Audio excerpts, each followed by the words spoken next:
Symposium, we would like to introduce our very own Department of Architectural Science professor, Dustin Valen. He will be moderating our event today.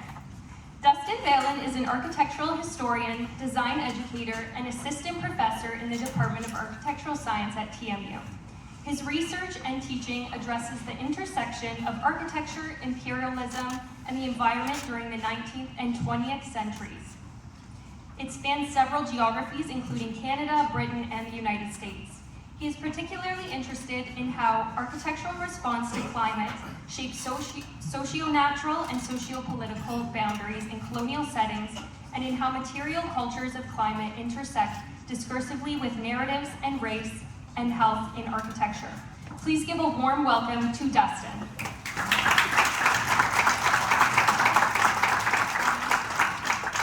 Thank you, Olivia. So it is my role tonight to introduce the speakers, which is my great honor. After which we will have a bit of a discussion on stage. You can see the lovely chairs that are set up for us here, and then we're going to try and leave a healthy amount of time at the end for questions, because I think there'll be a number of them. Now you'll notice that as Olivia read out my short bio there, that artificial intelligence is not of my interests or expertises. But in the past few days preparing for this event, I've come to believe that we are indeed on the cusp of a paradigm shift in architectural culture. So I want to start by congratulating the master's students on organizing this incredibly important event around a topic that I think you will learn very shortly is equally exciting and terrifying for its implications on what it will mean in the very near future for all of the students that are currently in this program and entering it in the near future. So without further ado, I want to introduce our first speaker. We have a fantastic panel tonight.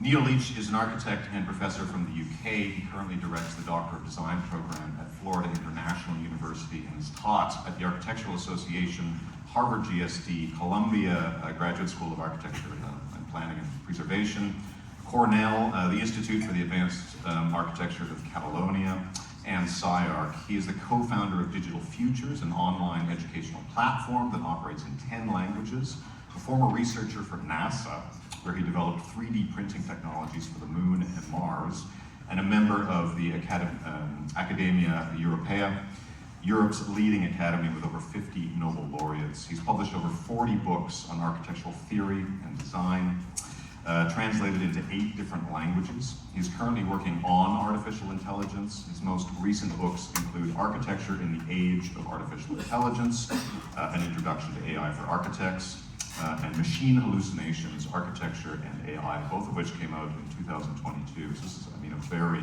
recent topic that we're talking about here. He is also the co-editor of the volume Interactive Design Towards a Responsive Environment, which came out just last year. Now Neil has extensive experience in thinking about this topic, so in addition to highlighting some of his research and its relationship to AI, which all of our panelists are going to do, he's also going to start with an introduction to AI, what is AI, a brief history of the origins of AI, I believe, to give us a kind of common grounding, because this is a fairly new topic, so I think it's important that we kind of situate AI before we talk about the implications of AI. So please join me in welcoming Dr. Neil Leach.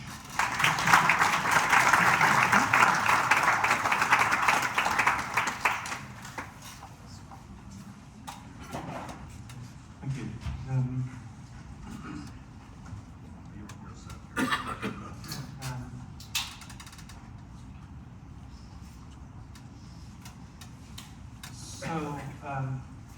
It's my first time in Canada.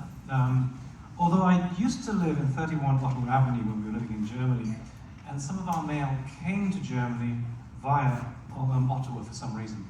And I thought we were going to be giving an event in the church next door.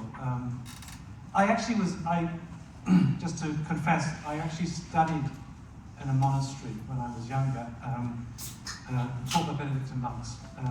I wasn't very good on the religion part of things. I think I belonged to the Richard Dawkins School of Religion. But they did teach me one thing. They wore black and had no money, and maybe that's why I became an architect.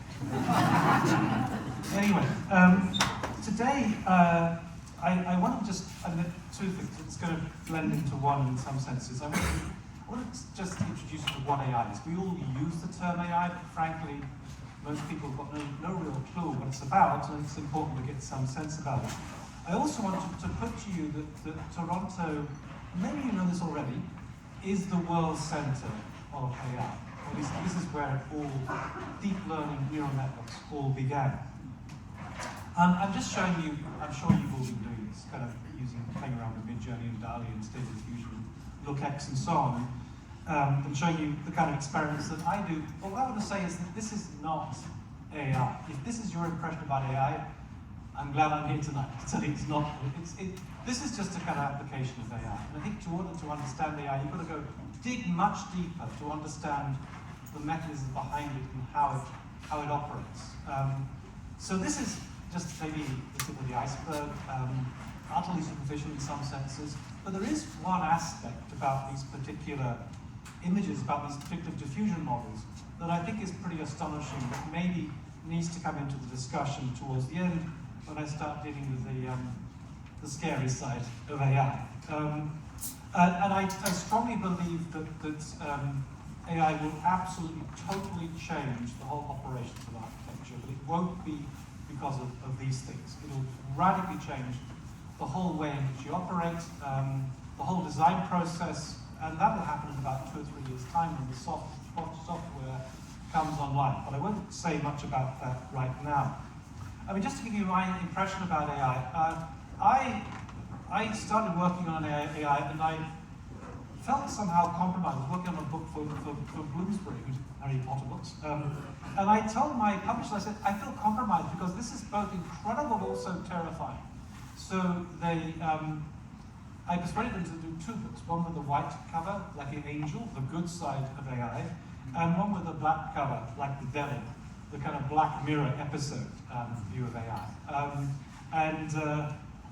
Every day I am ever more terrified by AI. Not because it's evil, not at all. There's nothing evil about AI, nothing inherently bad about AI. It's just a tool. And like any tool, it depends on who uses it and for what. I can take a kitchen knife and I can cut up my vegetables, or I can murder someone with that. No kitchen knife has ever been convicted of murder. So the problem is who's going to use it. And the problem is, frankly, you can't control its use. If you can't stop Putin going into Ukraine, then you can't stop people using AI in the wrong way. But let me start off, and there's a strange British edge to this thing. When I gave this talk in Uruguay, Akimeng was teasing me, saying I would be the British. But there is a lot of British stuff here. And let me start off with what is AI. And I'm going to go to Margaret Bowden, who's from Sussex, just to say, I think this definition is probably the most useful that I've come across. What is AI? Research in AI seeks to make computers do the sorts of things that minds can do. It's useful because it connects it with the mind, connects it with the brain. And that's hugely important because what we use now, thanks to one particular professor at the University of Toronto, are neural networks. Where it's wrong, I think, where it's a bit dated, is frankly that there are things that AI can do way beyond what we can do. And I'll talk about that more in the future, but we certainly don't have any chance of beating AI at chess or Go or anything like that anymore. It's also maybe a bit misleading because maybe AI doesn't need to do all the things that minds can do. Does it need to be conscious? I don't think so. If a machine can do what it's meant to do, if my toaster can toast bread properly, I don't care if it's conscious or not. But let me start off though with the obvious kind of comparison we made between the neural network of the brain on the left-hand side and the neural networks of artificial neural networks on the right-hand side. Now the confusing thing is they both use the term neurons and synapses. And what you can see on the right here, this is pointed here, these circular things are the neurons, and the lines that connect them are called the synapses. And then you have these layers, and they can only get up to about 5,000 layers in a deep neural network, are in between. And the flow of information from left to right is governed by the weights on the synapses. That's broadly how they work, and they're just loosely inspired by the brain. They don't literally follow the logic of the brain, but that's the logic that we all use today. That's behind ChatGPT, that's behind Midjourney and so on. It's all based on neural networks, on deep learning. But the important thing is that it's not conscious, unlike the brain itself. Now, until ChatGPT came around, if you ask most people what they thought that they meant by AI, they'd think of something like this, Sophia, this humanoid robot, which those who work in the industry are absolutely apoplectic about. They think Sophia is a complete scam, a complete con, and they're really extremely rude. Robots don't have to be humanoid in the first place, but it's very misleading because if you want to think about AI, don't think about robots. A robot might be controlled by AI, just as a Tesla car might be, but it's not AI. If you want to think about AI, think about code, think about programming, think about algorithms, think about software. That is what AI is. It's basically software, very sophisticated software, but software nonetheless. So as a result, in the office of the future, we are going to be surrounded by AI, but we're not going to be surrounded by humanoid robots. In fact, we all already are surrounded by AI, even though some people don't realize it, on our phones. AI is what finishes our spam, it's what finishes our sentences on Gmail, it's what identifies our friends on Facebook, it's what allows us to order Ubers, it's what translates on WeChat, and so on and so on and so on.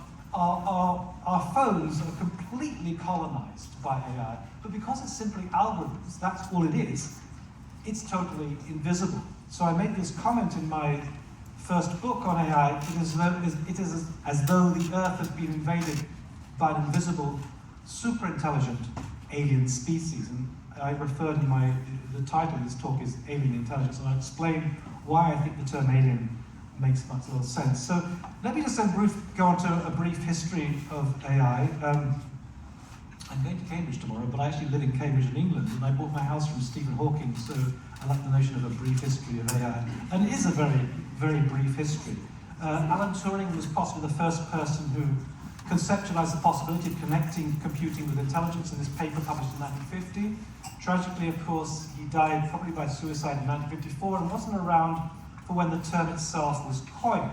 And it was coined in 1955 for an event that took place in 1956 in Dartmouth College in the States, where all the smartest, brightest young minds got together with an idea of solving the basic problems of the discipline in the space of 2 years. Well, that didn't happen.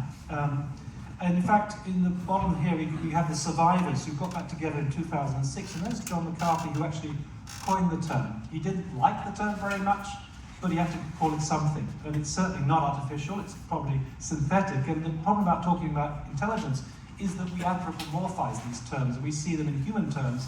So it's not a great term, but we're kind of stuck with it. But when they got back together in 2006, they actually hadn't achieved very much. There had been great hopes for what AI would achieve. It was during the Cold War that it was launched, and they were all hoping particularly that it would be able to translate Russian, so they could understand what the Soviets were saying. But the early AI versions of the computers they used were hopeless. Like, they tried to translate out of sight as out of mind into Russian and back into American, into English again, and they got an invisible lunatic.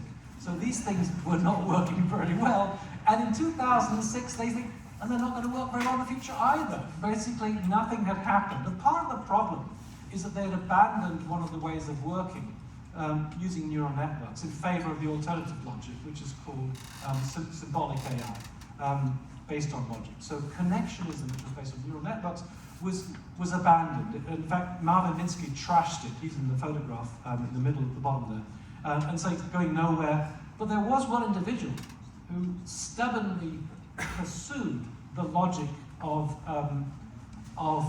neural networks. And this is this guy, Jeffrey Hinton, who was a professor at the University of Toronto, or Professor Emeritus at the University of Toronto. He also studied architecture for 2 days at the University of Cambridge, where I studied.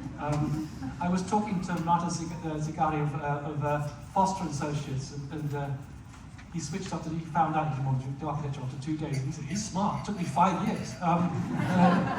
Anyway, in fact, actually worked in an office beforehand in the summer, and he thought, oh my God, I'm not going to do this. So fortunately for us, he moved into natural sciences, then he moved to the University of Edinburgh to go and study a PhD, and he was really interested in neuroscience, how the brain worked. And he got into AI almost by accident, by trying to model the brain using AI. And he was using neural networks because they were all out of favor at the time. Everyone was, when he had to submit a paper, he had to scrub any reference to neural networks. And But he persisted. He was absolutely convinced this is the way that we would get towards AI.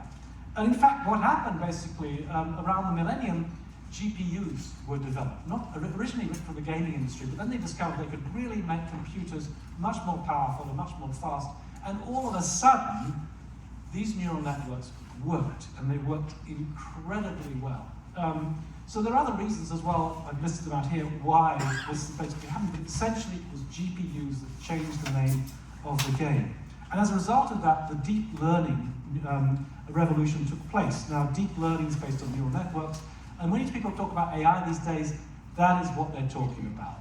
When you refer to ChatGPT, Midjourney, this is all based on deep learning. It all comes ultimately from Geoffrey Hinton here in Toronto. So if you understand what AI, deep learning is, it's kind of like, think of this like like a Russian doll. It's part of machine learning that itself is part of artificial intelligence. So they're kind of nested inside each other like a Russian doll. And you might refer to AI, but really what you're talking about is deep learning. At the same time, what you mean by AI, what they meant in 1956 compared to now, is a huge, huge difference. I mean, way bigger than the difference between the first kind of Model T Ford and the Tesla. Way, way different. It is nothing comparable.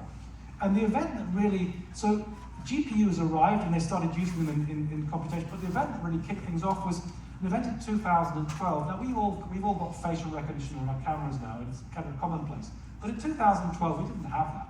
And there was an event that was called the ImageNet competition that took place.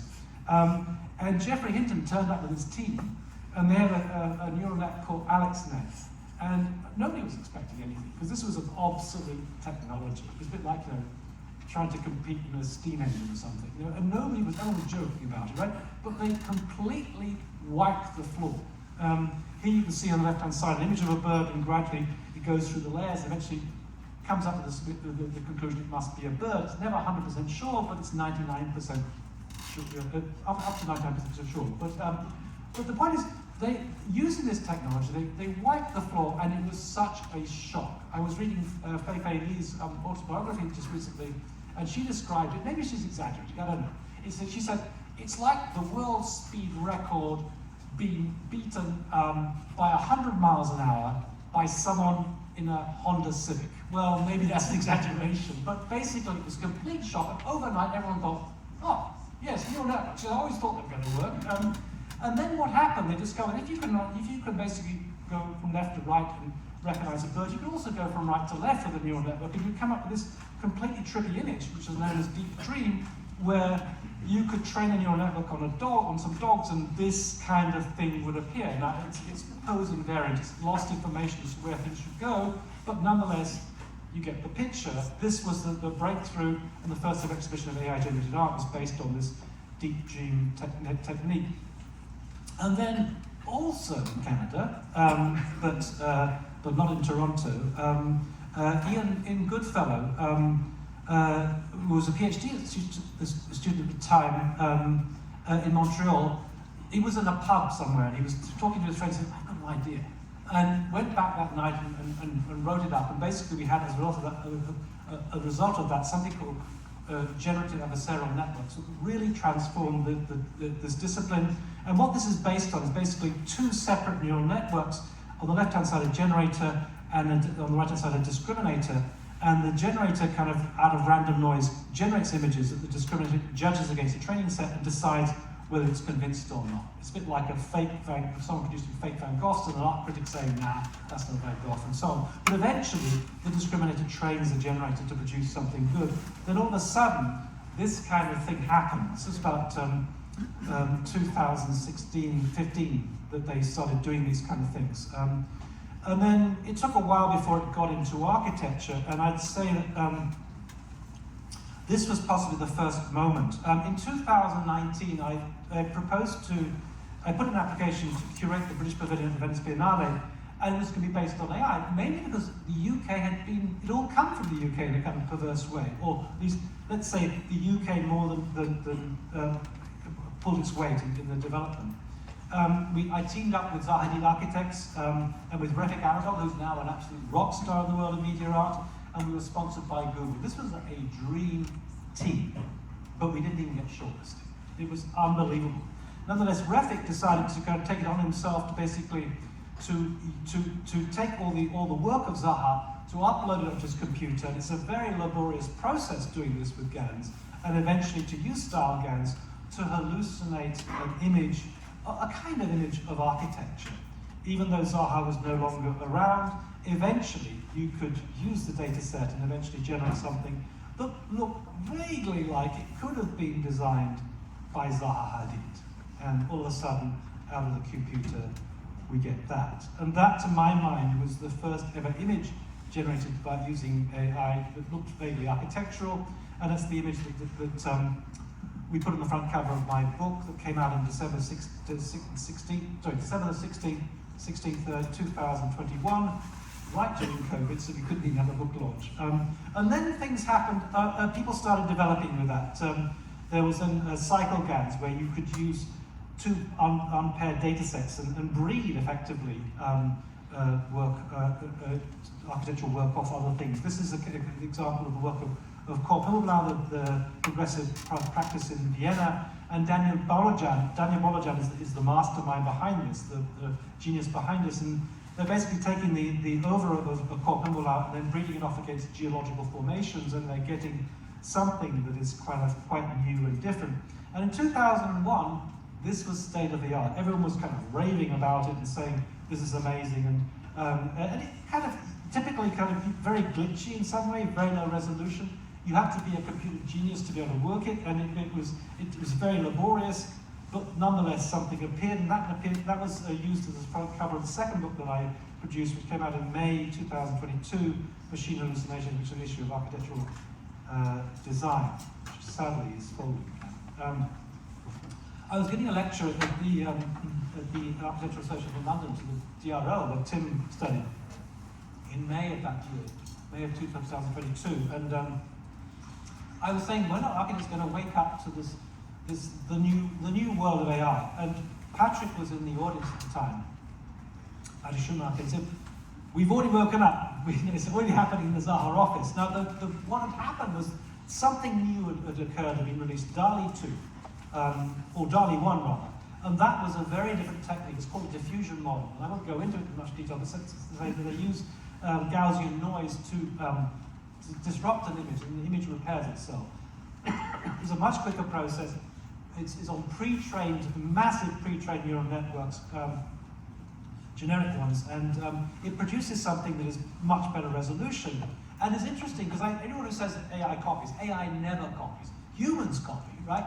Someone's wearing a Nike baseball cap and someone else copies and so on. AI doesn't copy. But what it does, it synthesizes, search and synthesize. There's probably never been an astronaut on a horse before, but it's able to take from the data set of horses and data set of astronauts, be able to kind of synthesize what it would have happened if you put an astronaut on a horse. And crucially, these are based on prompts, on written text. So they're called text to images. Now we've got text to videos. You might have seen OpenAI's Sora released last week. And this was really a revolution. So Patrick had been working with Refik, and they started producing these much better images that spoke about this new generation, which basically I was using. I was showing you that stuff earlier on. Midjourney is probably the favorite one. But of course, these are just images. There's also performance-based. This is a surrogate model called Infrared that's produced by the Austrian Institute of Technology, looking at environmental conditions, and there will be more of these. This will really be the way I think architecture will develop, not these superficial images, but rather performance-based tools, and also tools that will speed up the way that we operate in the office. The early leaders were SpaceMaker, since been acquired by Autodesk. I don't think that Autodesk are going to be the ones calling the tune at all. I think that it's going to be firms like Xcool, who are probably going to do to Autodesk what SpaceX did to NASA. In other words, really cut through everything and do things much more fast and so on. I won't go into Wan Yu, but she is absolutely brilliant. Tim has been working with her. She's one of my doctoral candidates on the doctoral design program at FIU. She used to work for Rem Koolhaas. Xcool means ex-Koolhaas, and this all comes from working with Rem Koolhaas, because she was so fed up when she was working. They had an office in Hong Kong in Lan Kwai Fong, which is the kind of the nightclub district, and they were working till 2 in the morning, and everyone else downstairs was partying till 2 in the morning. they were working over the weekends, and she said, I'm fed up with this, I'm going to find a better way of operating. And sure enough, this was one of the early things where she produced some of the early work. But just wait, 2 years' time, this will transform everything that happens in an office. Instead of having the discrete operations you have at the moment, you might use Midjourney, then you might go into Maya, you might go into Rhino, then to BIM, and so on. This will be a single platform, and you'll go straight from data to fabrication. In fact, there's some industries, like the world of yachting, they don't even need to draw anything these days. It's totally generated by data. And that's the world of the future. It's going to happen as soon as the software comes out, like it or not. One of the most important diagrams you'll see all evening is this one, which is basically the research, has been a serious research, looking at the impact of using AI. This was done a bunch of academic sociologists at MIT and Harvard, and they based it on a consulting firm, and they were using ChatGPT, and they discovered an enormous benefit. 40% better quality, 30% more quantity, much more speed, and so on. Basically, you need to use this tool, otherwise you'll be falling behind. And that's the way that Foster's approach into the office. They're not interested in images, they want to speed up the whole operation, and that's a very, very different logic to the way that Koch and Muller was ideal architects operate. Anyway, it is going to transform things, and just to say one thing, if one person using AI can achieve a lot more than one person not using AI, that's going to have implications on employment in the office. It really is, unfortunately. We are going to find ourselves in a different world. So this is my basic general advice. What we need to design right now is not another building, but the very future of our profession. Now I just want to finish off then this final section by looking at Geoffrey Hinton. I don't know if anyone knows this guy, but this guy is my hero. I actually emailed him, and I said, I'm coming to Toronto. He's in London today, unfortunately, so I never met him. But he's the guy behind all this. Now, you can't read there, but what it says is large language models. This is the story. Forget Midjourney, large language models. That's the story. Now, it doesn't sound very sexy, right? And large language model is an understatement. These are absolutely gigantic. I mean, they're based on trillions of bits of information and millions of parameters. They are absolutely enormous. And the perverse thing is, though, they have quite limited code. But what they're discovering, the more the data, the more these systems start doing strange things, which they call emergent capabilities or emergent ability. They suddenly discover that it can understand languages, that it can translate, that it can write code. And nobody taught it any of this. And it's basically coming out of the system. Whether it's an example of the biological term emergence or not is another question. But basically it's performing and doing things that nobody was expecting, and we are all astonished by this. To the point that there's been all these various kind of comments being made you must have seen this, you read The Guardian and the BBC, but basically there's Geoffrey Hinton, there's also Yoshua Bengio, along with Yang Nakun. They were the kind of the triumvirate, the three people in the University of Toronto who were really pushing deep learning and so on. And the letter that was signed by Elon Musk basically saying, please could you stop developing these large language models because we're a bit scared of them. I mean, it's never going to work, right? As Hinton said, well, it's a bit like, you're asking Google and OpenAI to stop competing? Impossible. It's a bit like asking the leader in the Olympic marathon to slow down, Of course they won't, because other people will catch up. But basically, something is happening now because of this, and this is really the thing that is alarming people. So, Yuval Harari makes this comment, it's hacked the operating system of human beings. It's learned how to write, and once you can write with enormous power, I think it's learned how to design. If you look at these kind of images, I won't go into this, but prompts are about 70 or 80 words long. The only word that refers to architecture is something like, I think, ultra-contemporary minimalist building. It does the rest. It designs it. It puts the mountains in the background. It puts the landscape in there. It's all done by Midjourney. Midjourney's basically learned the rules of composition. Or this thing, ultra-contemporary modernist kitchen. I didn't design that. I didn't put the painting at the back. I didn't put the bush outside or the coffee maker on the other side. It was all done by Midjourney. And that is pretty astonishing. Or indeed this. But I mean, how long would that take to render? and this was done in 3 seconds, right? Something astonishing is happening. So I want to just get a quote from the great man himself. I mean, he's amazing, right? This is why he was terrified. He dropped out of Google in order to say why he's so worried about these things. So let's just hear Jeffrey himself. It made me realise that these digital intelligences have something we don't have that makes them much better. When one of them knows something, it can tell all the others that's what we don't have with people. So imagine you had 10,000 people, and imagine if when one person learned something, everybody knew it. You could learn a lot more stuff, right? And that's why things like ChatGPT knows like 10,000 times as much as any one person. It's because when you train it, there's lots of different copies looking at different bits of the data and learning stuff, and they can all combine what they learn instantly with a bandwidth of like trillions of bits. So can they think? Yes. So imagine the following scenario. I'm talking to a chatbot, and we talk for a bit, and the answers it's giving me seem a bit strange to me, and I suddenly realise that it thinks I'm a teenage girl. And I say, what demographic do you think I am? And it says it thinks I'm a teenage girl. So the question is, when I said I suddenly realised it thinks I'm a teenage girl.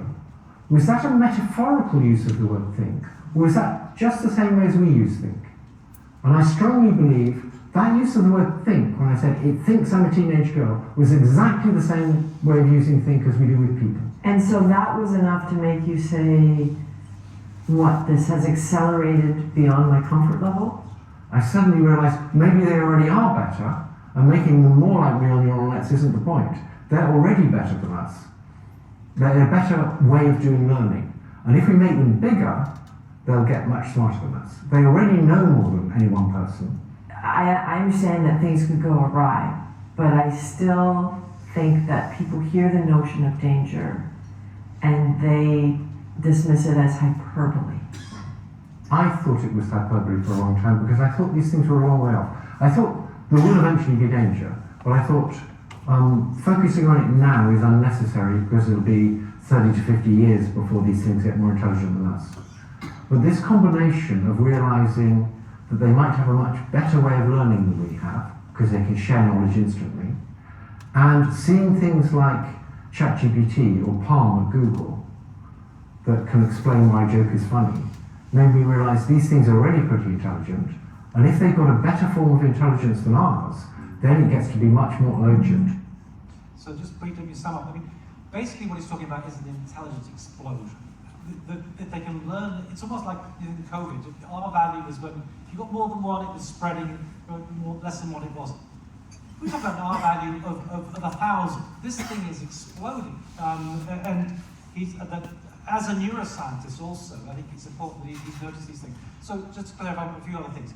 Understanding, he basically was asking Palm, which is Google's version of ChatGPT, to explain a joke. Now, if it can explain a joke, it must be able to understand the joke. Likewise with ChatGPT, all it does is actually predict the next word in the sentence. That's all it does. But it basically has to understand the sentence. So it has a level of understanding. Now, Jeffrey basically thinks that it also has an intelligence that is not the same as human intelligence. Absolutely not the same. It's not a biological intelligence, it's a mechanical intelligence, but it is far superior to human intelligence. He then thinks it can think. Now, this is a big question, right? Because we all thought the computers had no more capacity to think than your pocket calculator. But now we are beginning to question all these things. Personally, I would put think in inverted commas. I put intelligence in inverted commas. I put all these terms in inverted commas. But we have to acknowledge that there is some entity out there that is learning at an incredible rate and that will leave us behind. It's predicted by 2027, it'll know 1 billion times more than we do. Let me just move on then to Yuval Harari, who corroborates my idea about alien intelligence. Let's just hear him. End of human history. The end of human-dominated history. History will continue with somebody else in control. In 5 years, there'll be a technology that can make decisions independently and that can create new ideas independently. Maybe they'll be nice. Maybe they'll solve cancer and climate change, but we are not sure. I'm tending to think of it more in terms of really an alien invasion, an alien fleet of spaceships coming from planet Zircon or whatever, with highly intelligent beings. This is what we are facing, except that the aliens are not coming in spaceships from planet Zircon, they're coming from the laboratory. If the humans are divided among themselves and are in an arms race, then it becomes almost impossible to contain this alien intelligence. I don't think you read my book, but the point is the term alien intelligence means that you avoid anthropomorphizing this intelligence. It is not the same as human intelligence. But I completely agree with Jeffrey Hinton. It is way, way superior. I therefore think, because I gave a paper in Holland where Nicholas Copernicus come from, we need to go through a second Copernican revolution. Copernicus has said that the Earth is not the center of the universe, the Earth goes around the sun. We have got to recognize that we are not the center of intelligent life in the universe. The problem we've had is looking down at AI and said, oh, it's not conscious, it doesn't have. Forget it. If you were AI looking at us, then you'd think, what a bunch of slow people. They are so useless. They don't know anything. ChatGPT knows 10,000 more.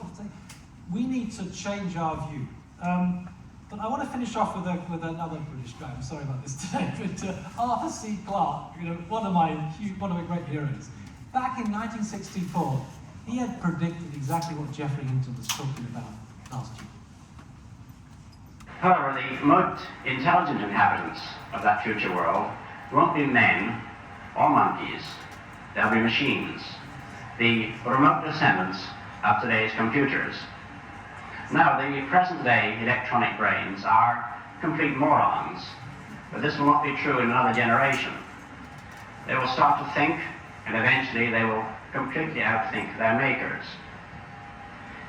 Is this depressing? I don't see why it should be. We superseded the Cro-Magnon and Neanderthal men, and we presume we're an improvement. I think we should regard it as a privilege to be stepping stones to higher things. I suspect that organic or biological evolution has about come to its end, and we're now at the beginning of inorganic or mechanical evolution, which will be thousands of times swifter. So, don't worry about it. We should accept this thing. We will adapt. We will certainly adapt. We always have adapted. So maybe I'll finish with a bit of stiff upper British lip. Keep calm and carry on. But maybe just one final thing. If you want to find out more about AI, the Digital Futures platform have got lots of free tutorials. We're having lots of debates about AI. If you just go to that thing, and also I put my Instagram account there. But it's all happening out there, and I think architects need to step beyond this world of mid-journey and pay attention to people like Jeffrey Hinton. You should get. I told the organisers, get in here tonight. But unfortunately, he's not around. He's in London. Okay, thank you.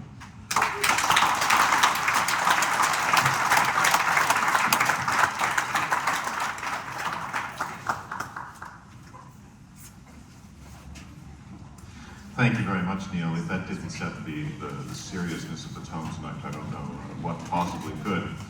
Our next speaker, who will come at AI from a slightly different angle, from the angle of practice, is Victoria Ikede. Victoria Ikede is a BIM coordinator working in design through technology and innovation at Architecture 49 here in Toronto, where she is currently exploring opportunities for AI applications within the practice. Her focus is on accessible workflows poised to reshape industry habits while fostering technological inclusion. Her explorations in design technology began at the University of Nigeria in 2009, and with research grants and scholarships from Africa and the European Union, she obtained 3 master's degrees with distinction in architecture and BIM from the University of Sheffield, the Politecnico di Milano, and the University of Ljubljana in Slovenia. She also gained the honor of being the youngest and only female BIM manager in West Africa, earning her keynote status at the region's inaugural Digital Construction Conference among notable industry leaders. As an educator, she has spearheaded workshops in virtual reality, reality capture, and 3D printing, and has practiced architecture for over 11 years in various sectors. She is also a YouTube BIMfluencer. It's a new word I learned. on the BIM Mentor. Perhaps some of our students are familiar with that channel, but I'm looking forward to learning more about it. So please join me in welcoming Victoria Gabriel.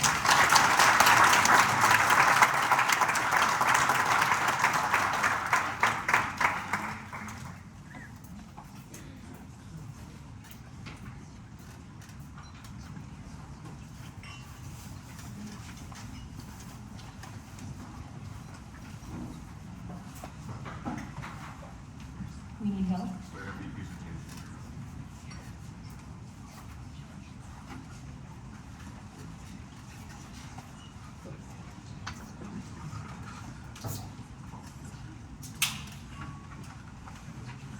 AI would never do this.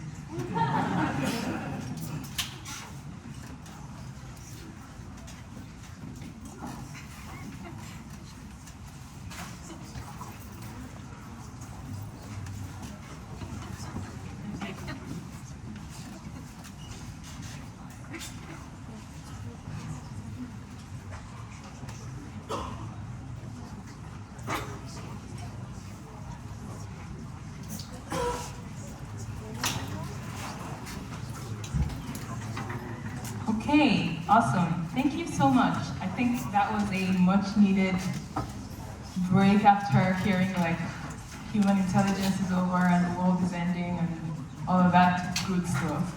Well, I'm here to give a more today situation of AI from a practice standpoint. So my presentation is really going to be focusing on the question I'm sure we all are just really interested in knowing: is AI going to replace architects?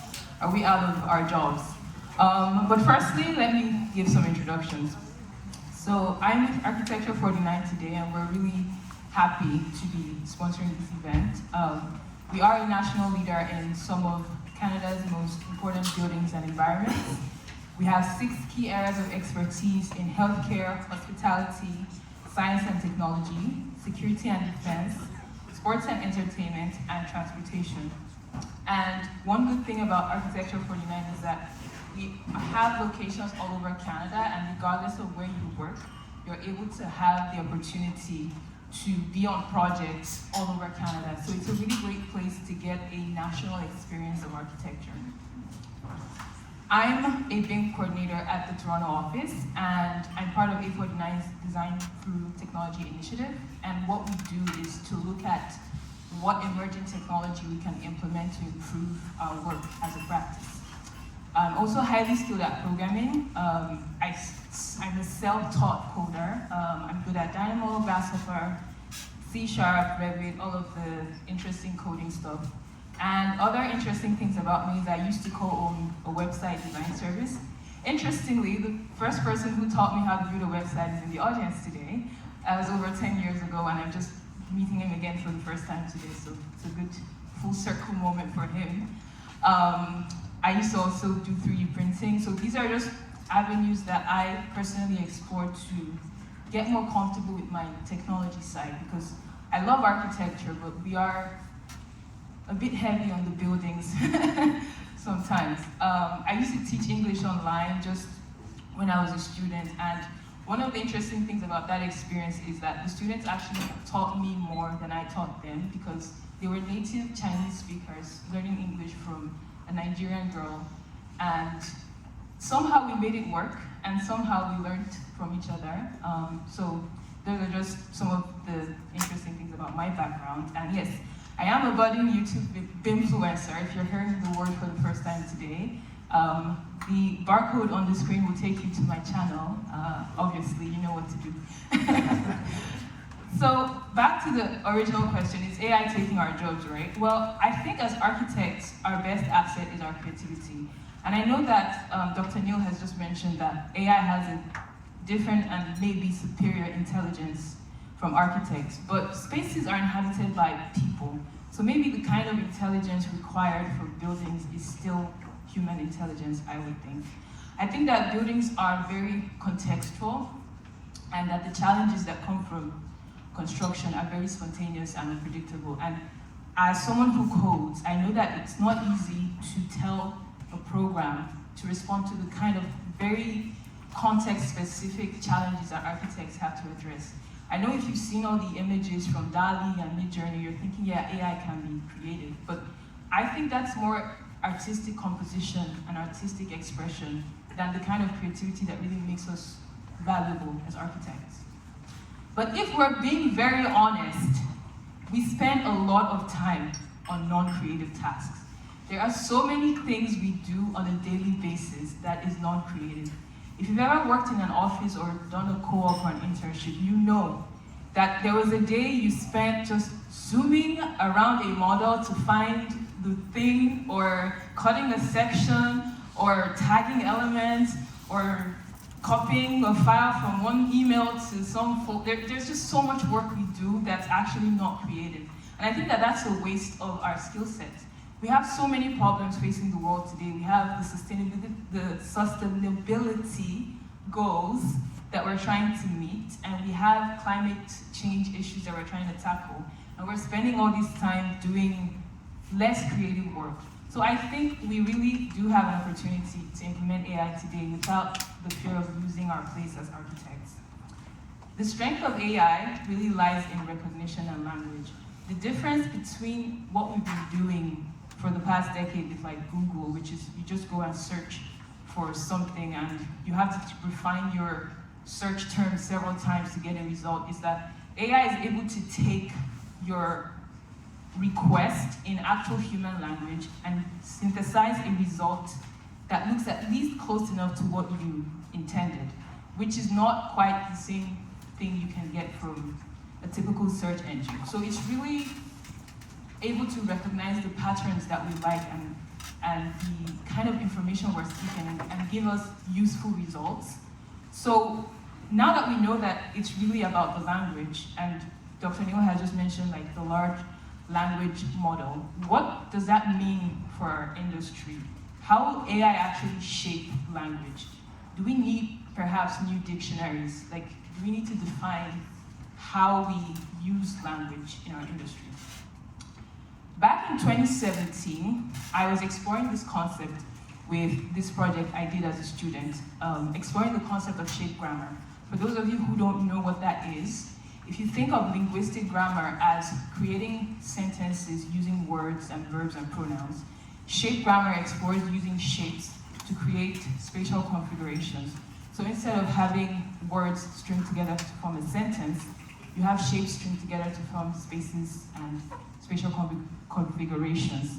And maybe if people are able to speak the language of building, then they're able to determine the kind of spaces that they would like to inhabit, right?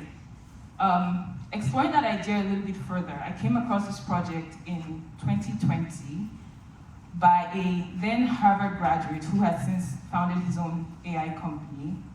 And he used one of the deep learning methods that Dr. Neil mentioned earlier, the GAN, where a large number of floor plans were fed to an AI, and he was able to extrapolate the adjacency of spaces. So if a kitchen is blue and the AI knows that the kitchen has to be next to like a dining room and a living room, then perhaps we're actually able to just generate a floor plan because the AI can extrapolate the adjacencies of spaces, right?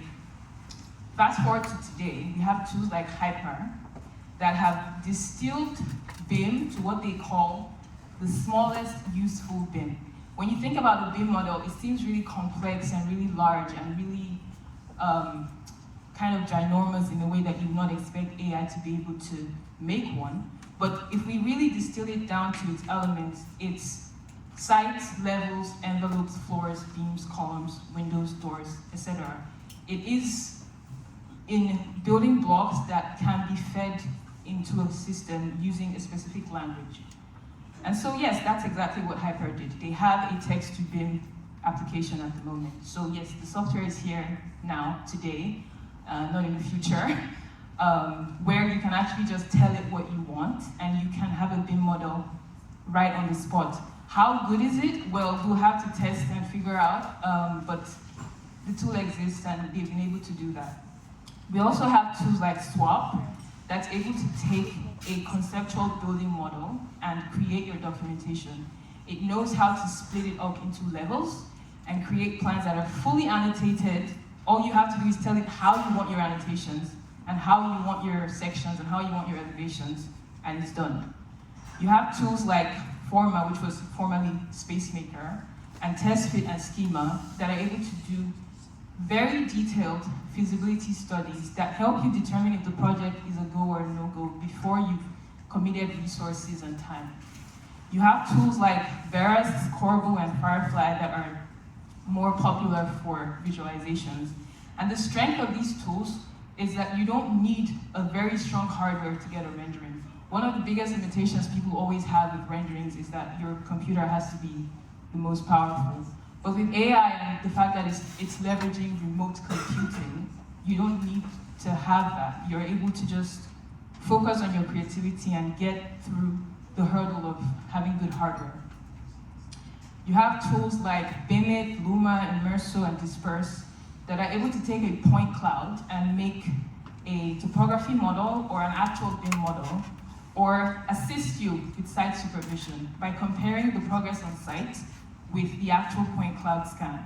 So there's so many. These are just scratching the surface. And this person called Stepan Mikulic has actually created a hub of over 700 plus tools specifically for the AEC, not AI in general. So if you're thinking it's still far away, think again. The mind map on the screen is a guide to help you if you're interested in looking at this hub, and the barcode takes you to the hub. So you can explore by yourself and see that really there's already a lot happening in the industry and we're just needing to pay attention. So let me talk a bit about implementing AI as professionals. As a BIM coordinator, a large part of my job is getting a firm to implement technology. Now, when we think about that, we usually think that learning the tool or knowing about the tech is the hardest part.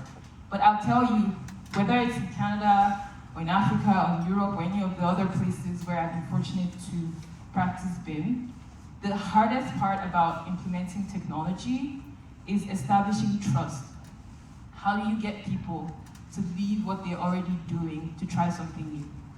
How do we measure design excellence with AI? If you have an employee that uses AI and another one that doesn't, how do you measure effectiveness? What do people fill in on timesheets? How do you say you spent a whole day writing prompts? What do we rely on AI for? Are we trusting it with our documentation or just rendering? How do we measure design competitions, for example, if I make a submission with AI and someone else doesn't? And then there's AI's black box, which is we all know that we put in an input and we get an output, but we don't know what happens in between. And as architects, we all know we like that control. We want to know how. How did it get the image? So how do we get professionals to be comfortable with that uncertainty, knowing that they're not in control of how it happens, right? And also, back to the concept of language, how do we define the right language? As professionals, we use these terms interchangeably. I asked ΔI to give me a green roof, and as you can see, it did give me a green roof.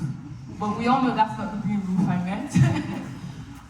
So how do we start to use language in a way that we understand as professionals, but we're also communicating with the AI? These are just some of the questions that I have as someone who has to pitch implementation to a practice. There are obviously other barriers to implementation, like data security and privacy. How do we, if we're going to be training a large data set of models, are we submitting proprietary models that clients have paid for? And if we're going to do a large database of information to train AI, is that drawings, is that models, and are we comfortable sharing that information? How do we measure expertise? What does an intern look like with AI in a practice versus someone who's more experienced? How do we manage version control? Are we storing prompts that we've used, or are we storing models that have been generated? So these are just some of the questions that come up. And I started to imagine, okay, what could a future with AI actually look like? Well, for one, I'm imagining we'll have more multimodal AI. Right now, we have things like ChatGPT, which is really good with the text stuff, and we have things like Midjourney, really good with imagery. We don't really have a Revit-like AI software that has all of these things in one place. I know it's not far away, but I think when we start to have more tools like that, that encompass all of the functionality that we prefer to have in one place, then we can really start to have conversations with organizations to take AI a bit more seriously. I think we're going to have even more tools built on open source APIs. A lot of the image generating apps you can see today were built on the back of Stable Diffusion, and a lot of the text databases, a lot of companies are actually leveraging that, like the GPT engine, to just create a searchable database for their office. And if you've ever worked in an office and you've used a local server, then you know like that's really helpful to just have one place you can just, where is my file located? And it just spits out the answer. I'm hoping to see more accessibility, diversity, and inclusion. And I'm not just speaking about gender or race or sexual orientation, but I think we've done a very, we've not done a very good job of making tools that cater to our more experienced professionals. Every time there's a technological wave, we lose access to the people who've actually cultivated years of domain expertise and experience because they're not able to immediately jump on board with the tools. So I'm hoping that since AI is more accessible, since it's accessed through language, that we're able to bring these people back so we can actually get the knowledge that they all have. And I'm hoping that, most importantly, we create processes that are specific to AI and not forcing AI into existing processes. I think, unfortunately, that has been one of the pitfalls of BIM, is that we keep forcing BIM to do what we were doing before BIM, and that's why everyone feels the frustration of maybe sometimes it's not working as expected. I think we shouldn't think about AI as something we're going to just plug into what we're already doing. We really do need to go back to the drawing board and recreate a new process that really makes the best use of AI. Thank you so much, and don't forget to subscribe.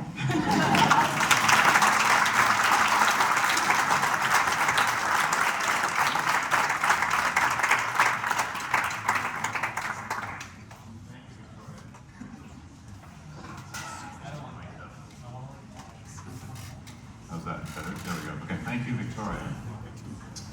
So we have one final speaker before we get to the fun conversational part this evening. Tim Fu is a renowned designer known for his specialization in advanced computation and artificial intelligence. He has practiced with ΔI-rchitecture and founded Studio Tim Fu, a high-tech architectural practice pioneering the integration of AI into his visionary designs. As an active educator, Tim leads diverse workshops on computational design in academia and is a prominent voice on the use of AI in architecture, speaking at conferences globally, including this one. Additionally, Tim has built a significant online following, sharing his design and technological insights worldwide, establishing his influence as a thought leader in the field. And I would add, he is a graduate of this program at Toronto Metropolitan University. So please join me in welcoming Tim.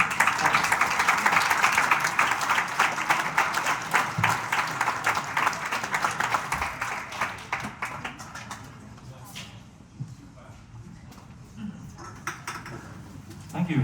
Thanks so much for having me. This is truly an extra pleasure for me because I did, in fact, graduate from TMU, formerly known as Ryerson. That's another story for another time. But, interestingly, with AI, obviously is a broad topic, and I spoke about it in many different conferences regarding specifically in design, how AI behaves and how we should think about it in the future. But now that I'm here, I will start from almost 10 years ago, actually more than 10 years ago. I was exactly here at the architecture building in Ryerson at the time, and this is actually where I fostered the initial understanding of technology in architecture and its use, and why it can be so powerful if we continue to invest in the technological insights that we have regarding technology and design, and also how we can push it to formulate our thought process in design. And some of this project that we've done in the past, such as the Ripple, that was before we launched Toronto 10 years ago. Some of our members are here actually. Hi guys. It's really been 10 years, and seeing everyone here is like a trip down memory lane, and that's me. If some of you don't recognize, I look quite different. So why talk about these? I moved on from this program realizing the importance of how technology plays a role in how we shape both education and how we perceive the possibility in designs. And with new technology comes new potentials. So I carried over my passion for the technological aspects of design into Architectural Association in London that way. Did this thing turn off? It's working? Okay. Got a little bit quiet there. So obviously after Architectural Association, part of that pedigree is continuing on in a design firm that really specializes in technology. And of course, one of my passions was the designs of Zaha Hadid herself and the type of expression that was developed possible from the technology. So it was at the office here that I learned how to formulate a design process that's based on the technologies that we're capable of. But I was also in the research and computation department where I learned how to actually rationalize some of these designs into fabrication and construction. And I think that's really the bulk of that process that was behind the curtains. But knowing that really made me understand. So it was still during my time at Zaha Hadid that I started seeing synthetic images for the first time. So namely on Instagram, for example, I would see things tagged designed by Zaha Hadid, a chair designed by Zaha Hadid, a house, a villa in the mountains designed by Zaha Hadid. And of course, someone who's working there at the time, that was absolutely really interesting to see that there is something completely synthetic that represented certain aspects of what we think about day to day, of how we represent the style and the architecture and the ethos of Zaha Hadid while we're working there. So it's really interesting to see machines take on it. So that's when I decided to just jump on it myself and see where it goes. And initially for me, that was a breath of fresh air. I just put in prompts and words and allowed the sort of the chaos of AI to take over. And of course, it was quite chaotic. That was version 3 of Midjourney at the time. And that was also the time that I started listening to people like Neil Leach talk about AI and design and its sort of new species that's able to think on its own. So I took it upon myself to be the sort of a designer in this role and try to gain control. So the early stages, one of the first things I struggle with is trying to get the architecture to really calm down to earth and think about constructability and application in architecture. So as you can see from here on, I try to really control the architecture and treat every single design as a form of expression of what AI can do under my guidance, but also what its capability of in trying to inform a constructible process. So that goal carried me on to, also allow me to follow a lot of the content creators who showcase their work, and I also archive my work on my Instagram as well. So since everybody's promoting their Instagram, there's mine. If you want to follow, you can see the type of work that I started out with, but also recently a lot of things have changed since then.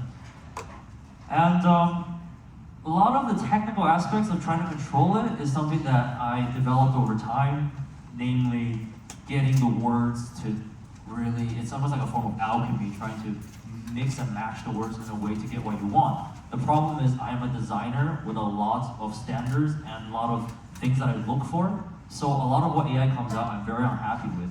So it's about taking the process to really mix and match the words. And it's kind of like when you prompt craft, you prompt engineer better, the rolling chances of rolling the dice to get something you want is higher. And once you're there, there's other things you can do. You can take the best case scenario and push it further towards your design proposal. You can vary it through strong, generically, or you can subtly change its gestures and tones.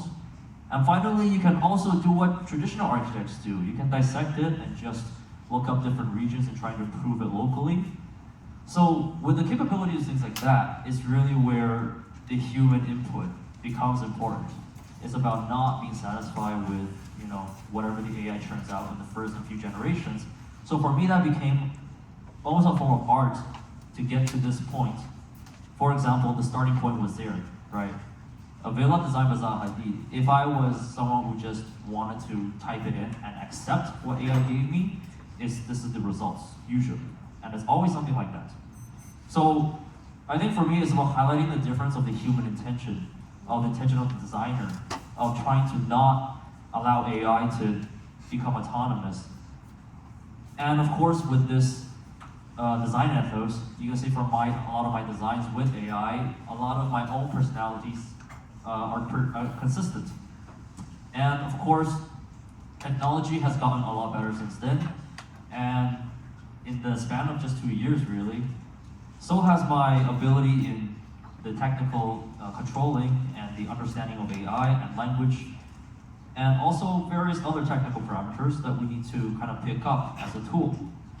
So no matter what the expression is, the different materials that we use, you always see a sort of the overarching goal that I had in mind. Another interesting aspect about this diffusion AI model is its ability to synthesize various ideas.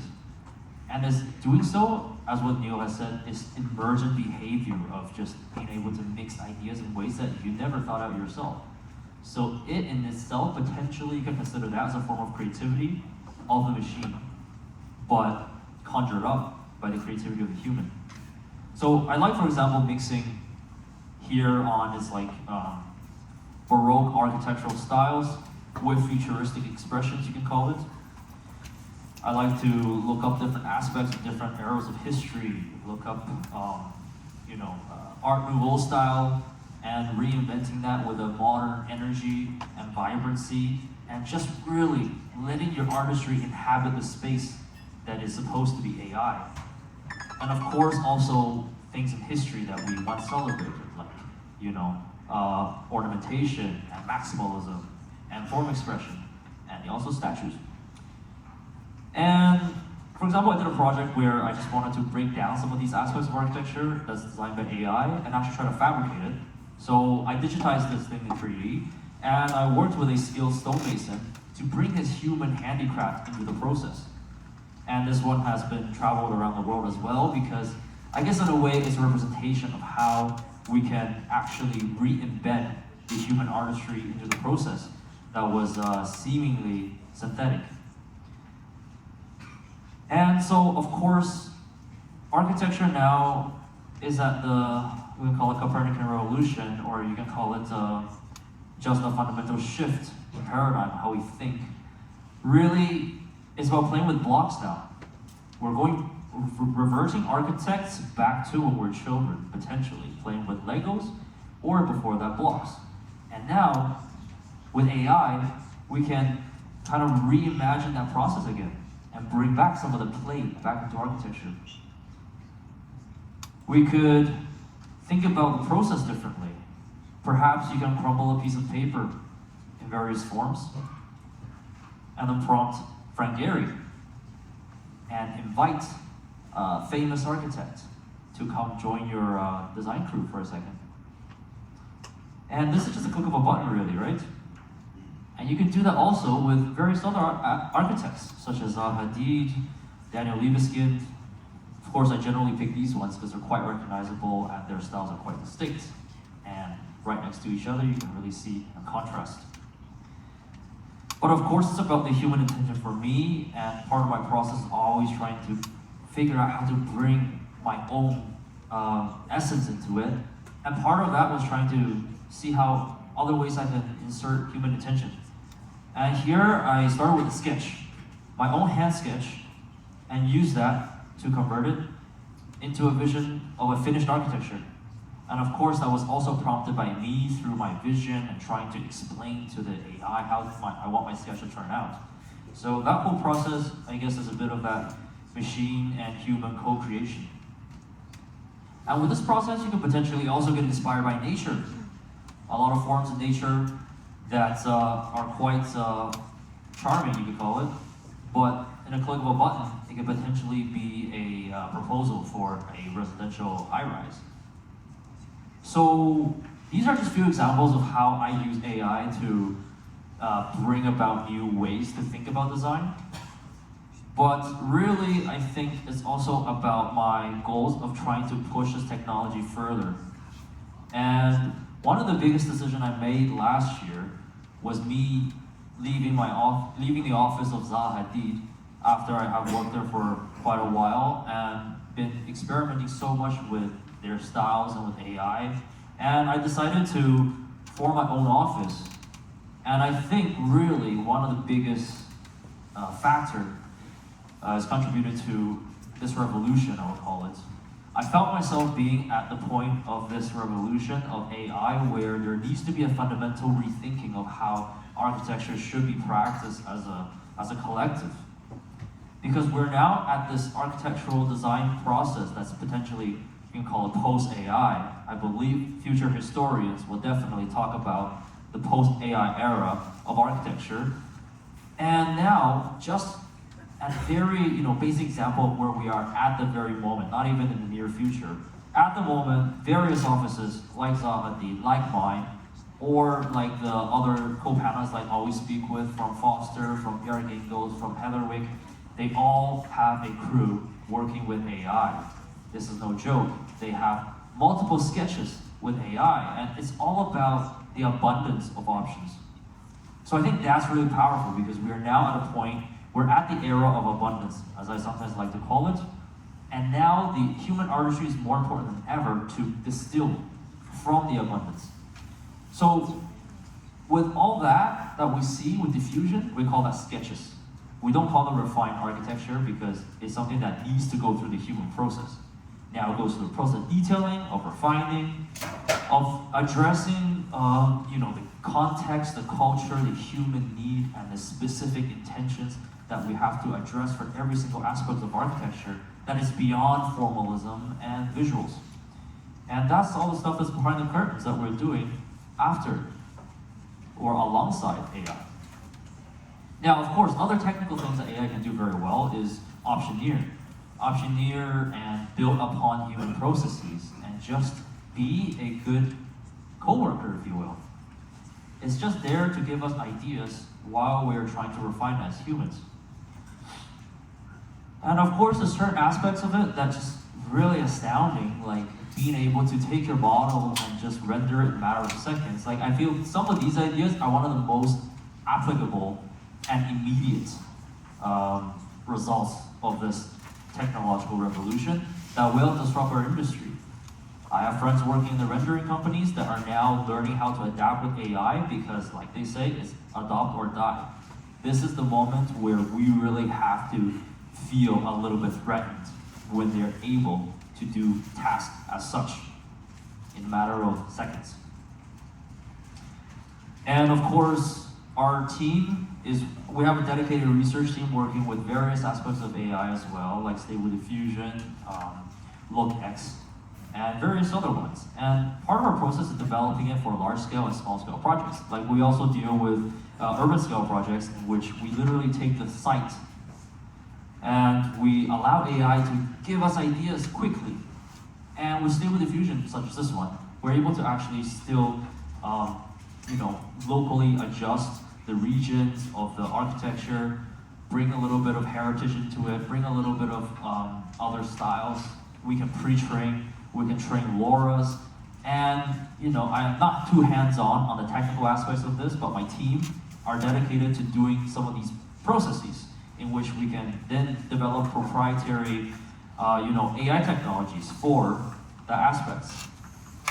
And now this is a black screen, so I'm not sure exactly what I should be talking about here. But, this is nearing the end.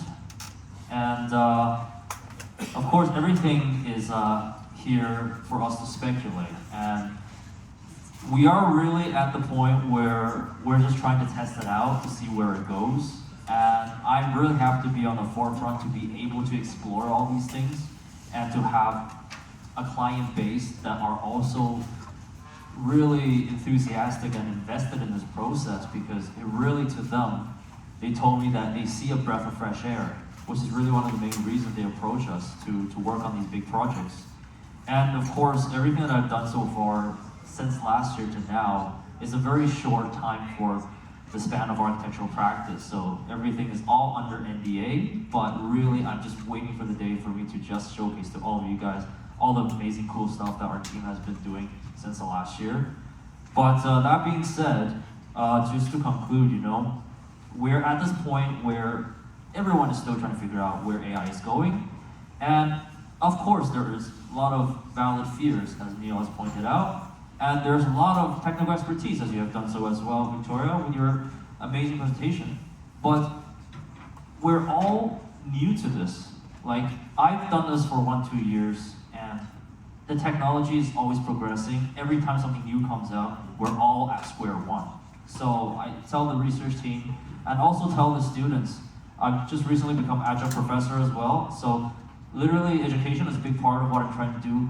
And I always try to tell everybody that, like, it's not something that is prescribed. And we are at the tip of the iceberg. And the ocean is really deep, and everybody has to go swim in their own direction because nobody really knows what are the full potentials. It's like akin to, I would say, when electricity was invented, and we're here, standing here on this table trying to figure out what the hell we can use it for, but nobody has guessed it.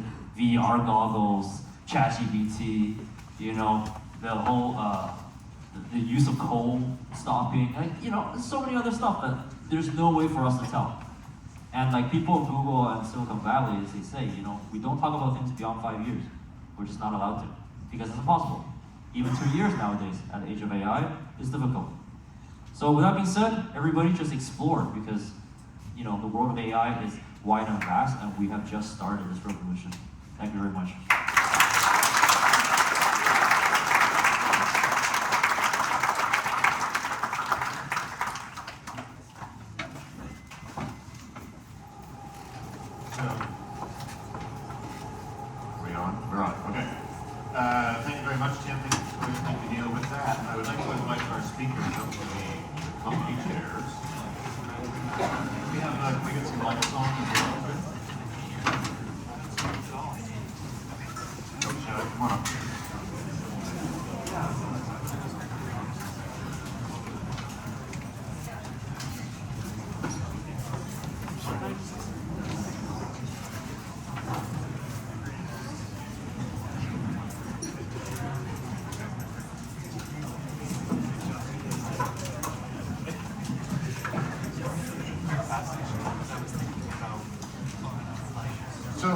We set a bit of time aside. We'd asked our panelists to consider kind of a series of topics that we could use to stage a discussion around some of the issues that we've just talked about. I'm not going to read them out in detail, but there were kind of 3 themes that we wanted to think about collectively as a group. One of which was agency in architecture, ethics, and inclusivity, and how AI may start to change the way we think about these things, but may also have serious ramifications for these issues in architecture culture.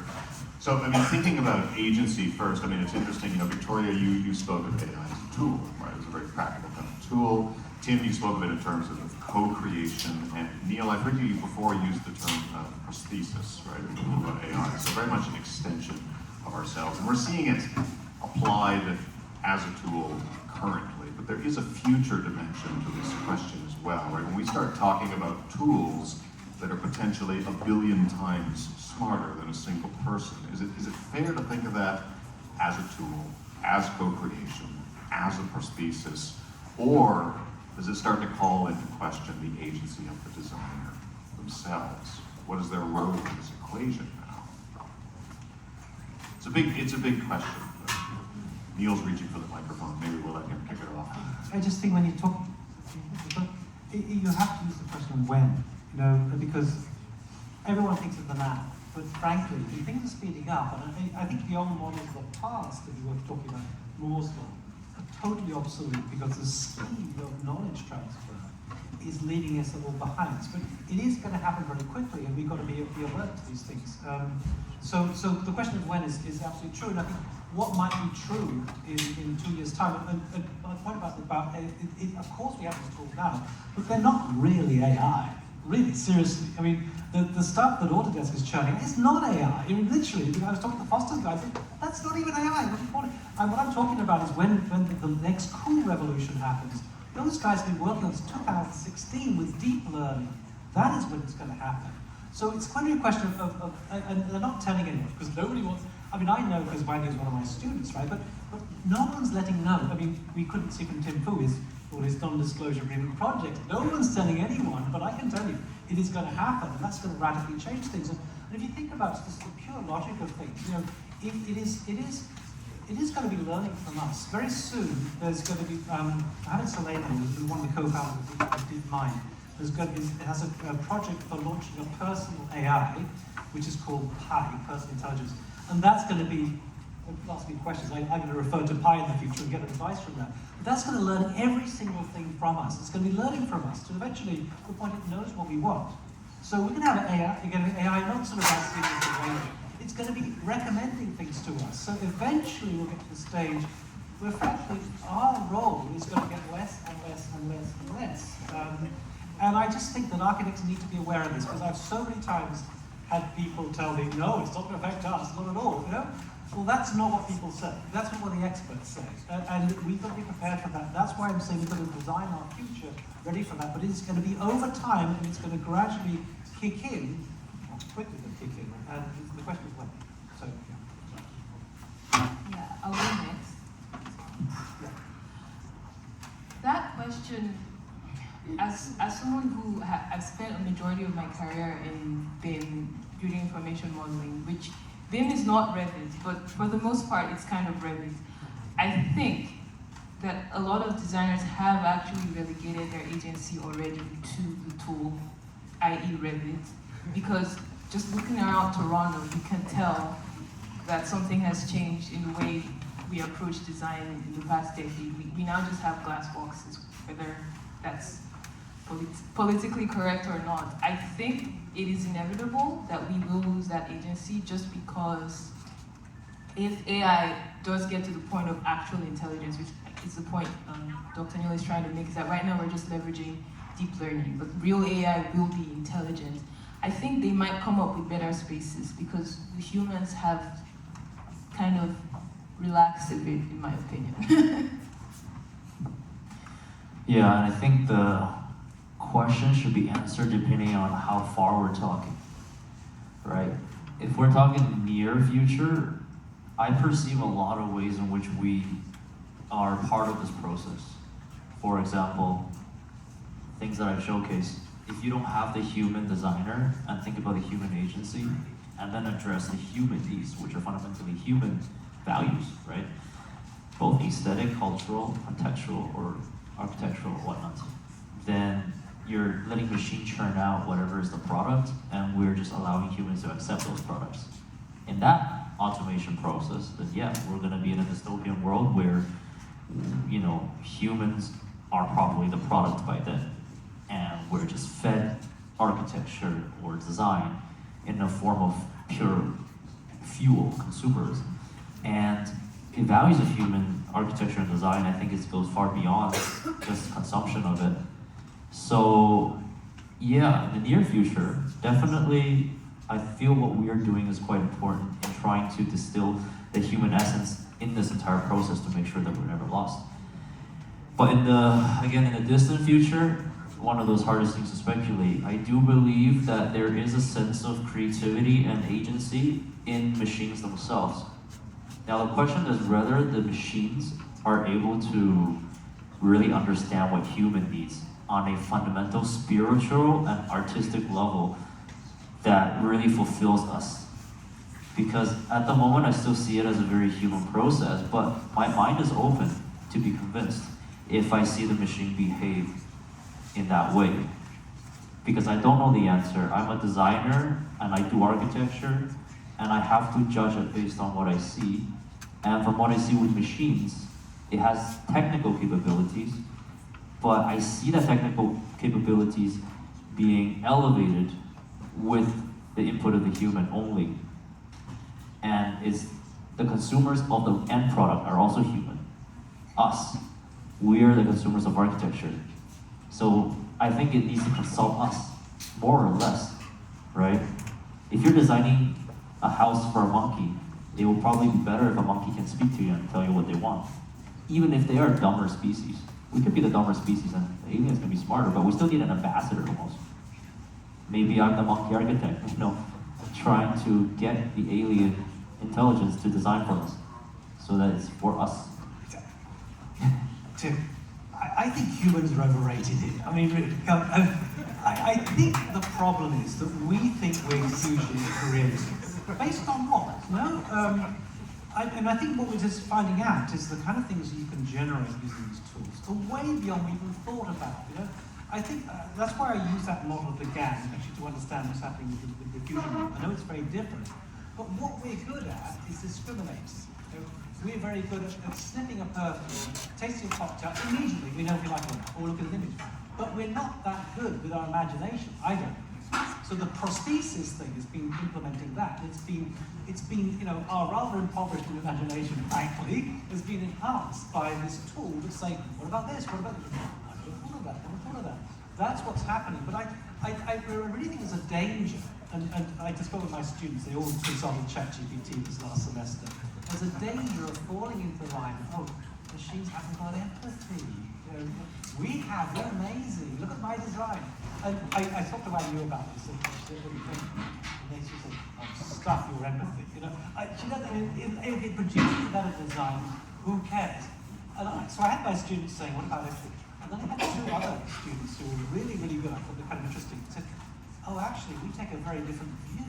We're actually worried that actually we can simulate empathy incredibly well, soon we're having relationships with our AI, and probably sex toys as well, that kind of do everything from us, robots and so on. And that's going to be the problem, because it can simulate that. And I think we're overvaluing this human thing, And the other thing is, in terms of context, you say, well, it's a little abstract and so on. Actually, it's not abstract. All these large language models take examples from precisely the content. Everything is contextualized. It's all understood in a way. That's why it's producing such extraordinary examples. So I think we just step back a bit and be a little modest and say, hold a second, maybe we're not as good as we thought we are. And that, I think, is what's coming through to me. And if AI can thrash us at Go, and it's not, frankly, everyone says that AlphaGo is creative. I think it's a machine. It's not creative. We have to question what it is we mean by creativity in humans. Because I don't think we're quite as creative as we think we are. And maybe we're just less inefficient than machines at doing what we do. So I would be very provocative there and sort of say, are we really that creative? As an African, I'm going to say yeah, just putting that out there, because I've asked AI for some very context-specific, well, not AI, obviously, we're not there yet. I'm speaking related to the technology we have today.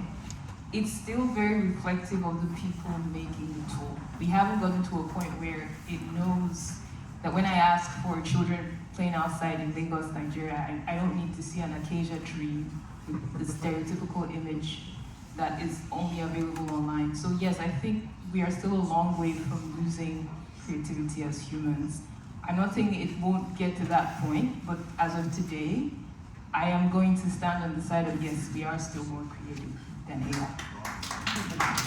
So I want to kind of complicate this a little bit, because I think this is one of the ways people try and allay fears related to AI, is that the architect will always be the ultimate decision maker, right? AI can produce things, but it's us who bring value and judgment to those things.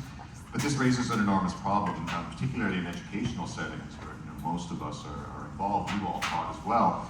I mean, design is also the way that we learn to make critical judgments. So if students are interacting with tools that are a billion times better at them at producing designs, how do we cultivate critical faculties so that they can then decide whether a tool like that is producing appropriate solutions or not? I mean, all of you are interacting with AI in different ways, but you've all been conventionally trained as well. So is this something that we can negotiate, or is it raising new problems? Well, it's like when cameras were invented at the time, how do you train students to learn about how to paint photorealism when you can have such a simple tool? And how do you instill art into a machine that you just click a button and all of a sudden photorealism comes? And that's the type of question I get faced as well, doing architectural renders. They say, you know, photorealism, detail, all these things look so resolved. Where's your input? Well, where's the input of the photographer when you're just clicking a button and you already get everything around you? You're capturing things built by other people. Again, recycling data. There's a lot of these sort of parallels between photography for me and as with AI. So I think we're not new in this rhetoric and in this part of this discussion. And that's why I always look back to these moments in history when technologies have been invented to do something superior for us. We always ask, what do we do? But we've done it, it's not new. And AI is, again, another tool that is better at certain things than us. And it just takes away some of the manual tasks for us. And for architecture, specifically speaking, it takes away the manual task of rendering, but it doesn't take away the task of me finding what type of design I'm looking for and what type of problems I'm trying to address. None of those things were taken away. It was just, I've been superpowered to get a lot more options for the solutions, and I am still making the decision of how to solve the problem. So I think as long as we remain the problem solvers, the AI will just remain as the tool that superpowers us in our endeavor to solve these problems. Can I just pick up on that? I mean, okay, so the camera photography is an interesting example. Because since the invention, things have shifted totally. I mean, the old days when, I don't know, not so long ago now, you'd have a photographer who'd set up the ideal photograph, you know, and take a Polaroid maybe to get an image of what it might be like, and then take that shot and take it to the dark room and process it. That's all gone. We now take a sample bunch of photographs, we pick out the best one, we edit it. It's a very, very different process. And that's essentially what's happening now, is that design process being reconfigured by this situation whereby we can throw out, and I think I'm going to pick it with Victoria, I think we did a different lexicon, because we're not designing so much as searching. And then we're going through the searching looking for outcomes rather than for designs. And that's the shift that's beginning to happen. But as you see that goes further, it's going to have another effect. I mean, one thing I think is interesting about tools themselves is you can design the tool, but you've got no clue how people are going to use it. So for example, this thing, you know, the mobile phone, was originally meant for the wealthy businessman. But at a certain point in history, the wealthy businessman would give this tool to their daughters and say, you know, when they're going out, give us a call when you want me to pick you up and I'll come and pick you up. All of a sudden, that shifted and changed. And I think that's the interesting thing that's going to happen in terms of AI, is the ways in which people are going to find inventive ways to operate with it. And it's going to take us totally into new sort of domains. But I think we've got to change our lexicon and change our understanding of design. If a theorist like me can start generating images I'm generating, you become a kind of curator now, rather than a designer.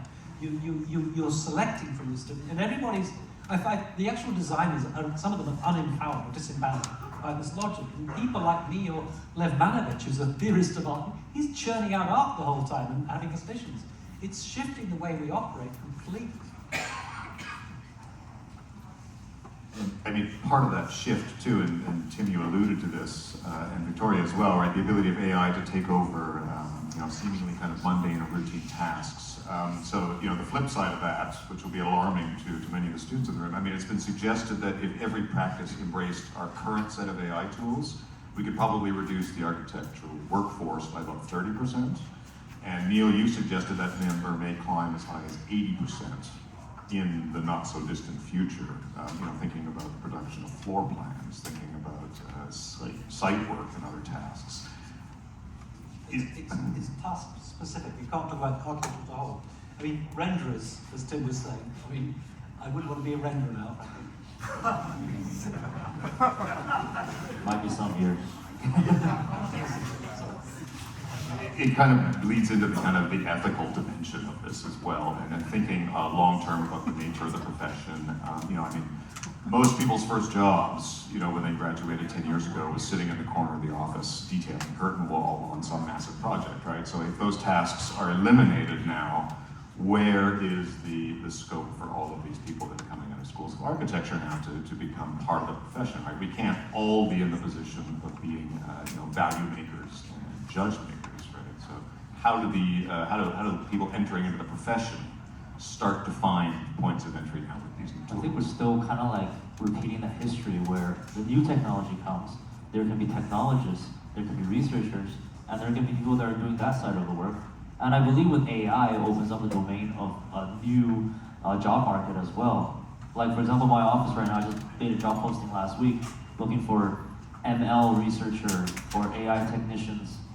These jobs are not conventional in the architecture realm. I'm looking for that because our office, we're looking for people that are collecting the database, we're training our own models for the AI, and supplying that support towards our core design team. So in that very essence, I feel like I'm living that moment of that change, where I'm configuring my office very differently from a traditional design office, where it's mostly architects and designers. So again, you know, when technologies gets invented, some jobs will be lost, and that's just how it is. I think there's no sense in trying to rescue that aspect. You know, when cars are invented, what about the horse breeders? What are you gonna do with them? Like, we could sit here and talk about how to protect their lives, or we could just let them, you know, be forced to shift to be mechanics, car drivers, and other aspects that is all going to be opened up because of this technology has been invented. And with AI, definitely. We're seeing that change right now with how much large language model, even beyond just architecture, right? I'm talking in general, how much job that has opened up in terms of that aspects of architecture or aspects of AI. And within the domain of architecture, we just need to catch up. I think we need to figure out what sort of jobs need to be made in this world, because I do see a lot of potential jobs that needs to be done, and we're not there. We don't have the personnel to really engage with AI to the level that I believe we can fully do. So wait a couple of years and you guys will all see new job titles, and they're going to be attached to the word AI or ML, LLM, things like that. Yes, and one of the points I tried to make in my presentation as well is we would need to redefine value as a profession. Because if you think about all of the trends of technology we've seen in the past decade, whether that's VR, blockchain, or any of the other buzz kind of tech that we've experienced, the people who have found it challenging would not be the interns. And so we need to kind of reevaluate what makes a valuable employee in an architecture practice. Because if the intern who will most likely know how to leverage the AI is able to do so much, who is actually at risk here? And how do we as a profession reconcile that with all of the years invested, all of the hours invested? Unfortunately, we're not a profession that has perfected work-life balance or having like reasonable hours. So what does that mean? How do I show that I'm hardworking if I don't need to do overtime every week? So I think it's more of those kinds of questions where management really needs to reestablish what is valuable and what actually constitutes a hard worker if we start to leverage AI. Tim, can I give you the Black Mirror response to that? Actually, I had a discussion on digital futures with someone, and he went to ChatGPT and asked whether I was positive or negative. Because I have this white hat and a black hat, and apparently I'm much more positive than I'm negative. But let me put my black hat on for a minute, just to explain. So, I mean, everyone tells me, including Manu, oh, don't worry, I won't take jobs away, it'll just help us, it'll be fantastic, help us. Well, that's the problem, right? And there are all these predictions. I mean, the most extreme I've heard is that one person can do with AI what 5 people can do without AI. I don't know if that's true, who knows exactly. But the real danger is that.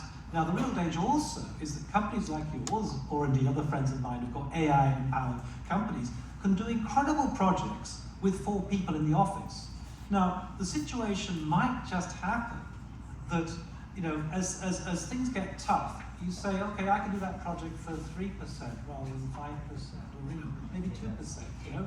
And that's the danger, because there's only a certain lump sum of money coming into the profession. That's all it is. It's a percentage of the building cost. I mean, there are exceptions to that, of course. So if that goes from 5% down to 2%, you've got 40% of the income coming into the profession. Now, the knock-on effect of that is precisely what might happen, what's already happened in China. For different reasons, because it's really, they're pushing down the percentage for the architects, there's 2%, 1% for whatever. Nobody wants to do architecture. Nobody wants to do architecture. No one's applying to schools of architecture. It's lost its cultural capital. Now, another aspect of that, which might kick in, was I was at a conference of CEOs of architecture and engineering last week in San Diego, is that clients are starting to ask, oh, are you using AI? And their reason, they want to push the price, the fees down. If you're using AI, they're not going to pay you so much. So we have to be aware of this and not be ostriches with our head in the sand saying, oh no, we're perfectly fine. Because we're not. And I think the profession itself has been struggling anyway. It's against the backdrop of this. I mean, just to say one thing, years ago I was the translator of Alberti. You might think, what's the connection between AI and Alberti? Well, Alberti's a name begins in A and ends in I, right? Anyway, Alberti kind of gave us the definition of the architect we have today, the person in charge. It wasn't the construction guy, it was the architect in charge. Well, frankly, in the UK, less than 50% of projects now are run by architects. The architects are working for the developers. We're already seeing our authority eroded already, and it's against that backdrop that I think we're not in a very good position. End of Black Mirror episode. I'm glad you brought that up, Neil, because it seems that AI also really challenges the way we place value on labor in architectural practice right now. The bulk of our fees are attached to the production of things like working drawings, which are these labor-intensive activities. And so once that labor is removed, I think we have to find ways to shift value onto outcomes or performative kind of results instead. So this is, again, it's a huge kind of conceptual shift. To make a point, Rem Koolhaas made a point at the AA. He said the problem about architecture is you can be the best in the world or the worst in the world, you'll still paid the same percentage. If you're an artist, if you're rubbish, nobody pays you anything. But if you're kind of Damien Hirst, you get Michelangelo, you get paid a fortune. So that's also a problem endemic in the profession. So as a kind of a closing topic that I would like to address, I do want to deal with the question of inclusivity and AI's potential impact on this. And it's been interesting to look at recent regulation in the area of AI, where governments now are becoming interested not just in the application of the tools, but the models and the data sets that are being used to train them. And so, I mean, in architecture, within the last 10 years, we've been dealing with this problem that we have a paucity of models that deal with some of the issues we should be thinking about today. So does AI make this issue more or less urgent in a sense? I mean, thinking about the models that we use to train generative design systems, where are these examples coming from? They're not kind of open in the sense, since we have fairly strict copyright rules, but does it force us to think more closely about the poverty of some of the models that we have and that we base our profession on as well? Yeah, you're talking about proprietorship, you're talking about the copyright, the ownership of the materials, right? Well, within your practice, for example, right, when you talk about using AI, you're using your own work to train it. Is that true? Among other things, of course. But I'm not going to deny it. Of course, we're going to use things like Midjourney, like DALL-E, and those things are pre-trained with hundreds of millions of data from around the world, everything. But I think it's not the issue about the fact that it's learning from other things that are not yours. Because fundamentally, it's still learning. And that's what I think lawmakers, as hard as it is to try to get them to understand the technical aspect side of things, we have to let them understand. And part of that is understanding that the whole process of machine learning is learning. And I can see that. I can see when we are taking certain elements of certain things that we prompt, what it does is it's taking the kind of like the correlation of the pixels, if you will, if we're strictly talking about the diffusion model, and trying to reformulate a transformative new thing, right? The new thing that's prompted will be transformative, as Neil has done with the showcase the astronaut with the horse.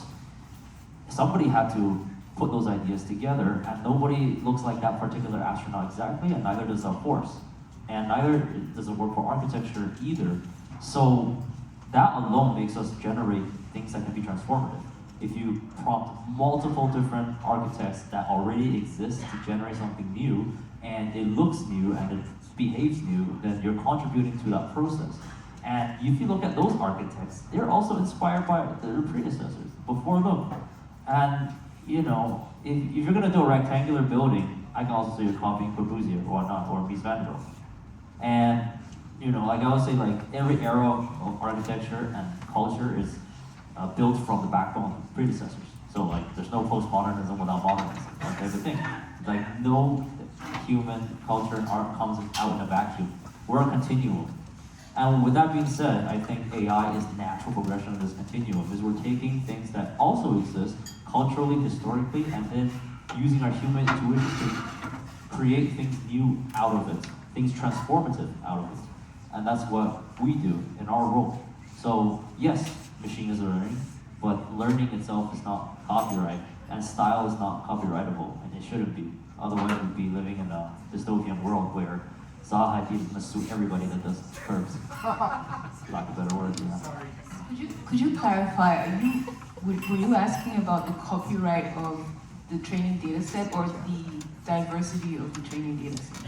I mean, it's a little bit of both, right? When we talk about, you know, current AI capabilities as the tip of the iceberg, if you talk about, you know, efforts to overturn systematic biases, which are also part of architectural culture, we're also at the tip of the iceberg. So if you train, you know, generative AI on the entire data set, it also, in a way, will deprioritize these things. So, you know, are we able to deploy it in a way that we can kind of highlight these issues and forefront them? Or do we risk kind of carrying forward a lot of the mistakes we made in the past? I think, unfortunately, that's inevitable. I'll use an analogy. If you go by Hollywood movies, aliens only attack New York. That's the only place on Earth where there's any value. The world is not North America, obviously. And I'll take advantage of being on the panel to say that there are certain currencies that aren't even available in Revit in terms of like quantification. So I think it would have to be very deliberate to avoid that, because if the data that we are training AI on is based on what's available on the internet, because we're assuming that everyone is on the internet, well, first of all, that's not true. Not everyone is actually actively posting on the internet, so there will be groups of people excluded. And if we're thinking about architecture in the sense that people, like firms are trying out these tools, and so the AI is being trained on maybe the data, like for example in Teams practice, it's going to take a long time for the trend to kind of trickle to some parts of the world. And so if we accept what we do here as the world or as architecture, then yes, inevitably there will be some groups of people left out. I think there hasn't been any technology where we've successfully included everyone in the sense of the word, and I don't think this would be any different. So, I mean, the question of copyright is a very complex one. I've got a whole chapter in the book, and I won't go into it now. We did have a session on digital futures where we had two intellectual property lawyers from MIT and Harvard, and they were talking about it and saying it's not so straightforward. Someone was saying, that's my work that's been copied. Well, first of all, you cannot copy anything. If you try, I'm sure Tim's tried. I did once on the Mies van der Rohe's Castle Pavilion. I produced maybe 10,000 images generated. Not a single one was anywhere near like the right thing, the same thing. So it's not so straightforward. And by the way, we copied the whole, just to make a kind of comment here, that there is a canon of architecture. When you're studying schools of architecture, you've got to do a little bit like Zaha, a little like Wren, a little like Herzog de Meuron or Foster's or whatever. Don't do the same, but make it a little. If you did a pineapple, people would say, have you thought of going into some other profession or something? So we do have a canon, we keep to those sort of things. The question of bias is it's our bias. It's coming from us, you know? Let's not blame the computer. If you just go Google nurse, I guarantee that 99.9% will be female, right? And that's not what happens. So we're getting the bias from that. So it's raising questions, I think, that actually should be addressed to us. So don't blame the computer. But just, I mean, one thing I do think that AI is going to be able to do. I went around the world giving a lecture tour. People say, well, how are the different attitudes? Well, actually, pretty much the same everywhere. Even in places like Egypt, which are very impoverished, because the point is that AI is almost, I wouldn't say free, but it's pretty cheap. And when you compare it to robotic arms, where most schools of architecture in Africa have got no, I'm sure your university have robotic arms, it is too expensive. But this technology is pretty much available to to everyone. I know it's not quite the same, and some people don't afford computers, but it's overcoming some of those barriers, and that I would say is the important thing to be using this for. I'll just mention one final thing as a plug for Digital Futures, because we try and do this the whole time. We discovered by going online we could share information and break down not the physical walls of the barrier of the classroom, but also the social, economic, and political barriers that prevented people from listening to these things. So we get people from Kenya, we get people from Iraq, from Bangladesh, listening to these things. And I think this is actually an important thing that we need to address, how to open and make accessible all our knowledge. I don't think that education is a privilege of the wealthy. It should be a basic human right. I think we should be working towards this. And I actually think that AI and platforms like Digital Futures actually help to spread that knowledge. But I'm optimistic from that point of view. And I'll stop talking. I talk too much. And on that note, I think what we should do at this point is open it up to questions from the audience. We are running out of time, and I'm sure there are a lot of questions out there. Do we have an extra microphone, or should I circulate this one, Olivia? Circulate this one. So I will walk around with this microphone and allow people to ask questions. We'll start back here.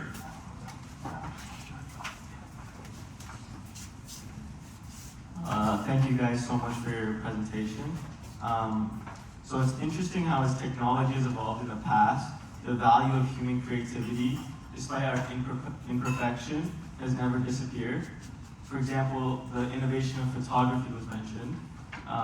For example, the value of painters didn't really diminish.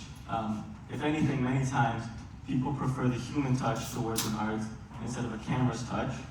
In a similar way, do you think that innovation of AI will completely make the value of human creativity and intelligence obsolete and worthless compared to the unprecedented capability of AI?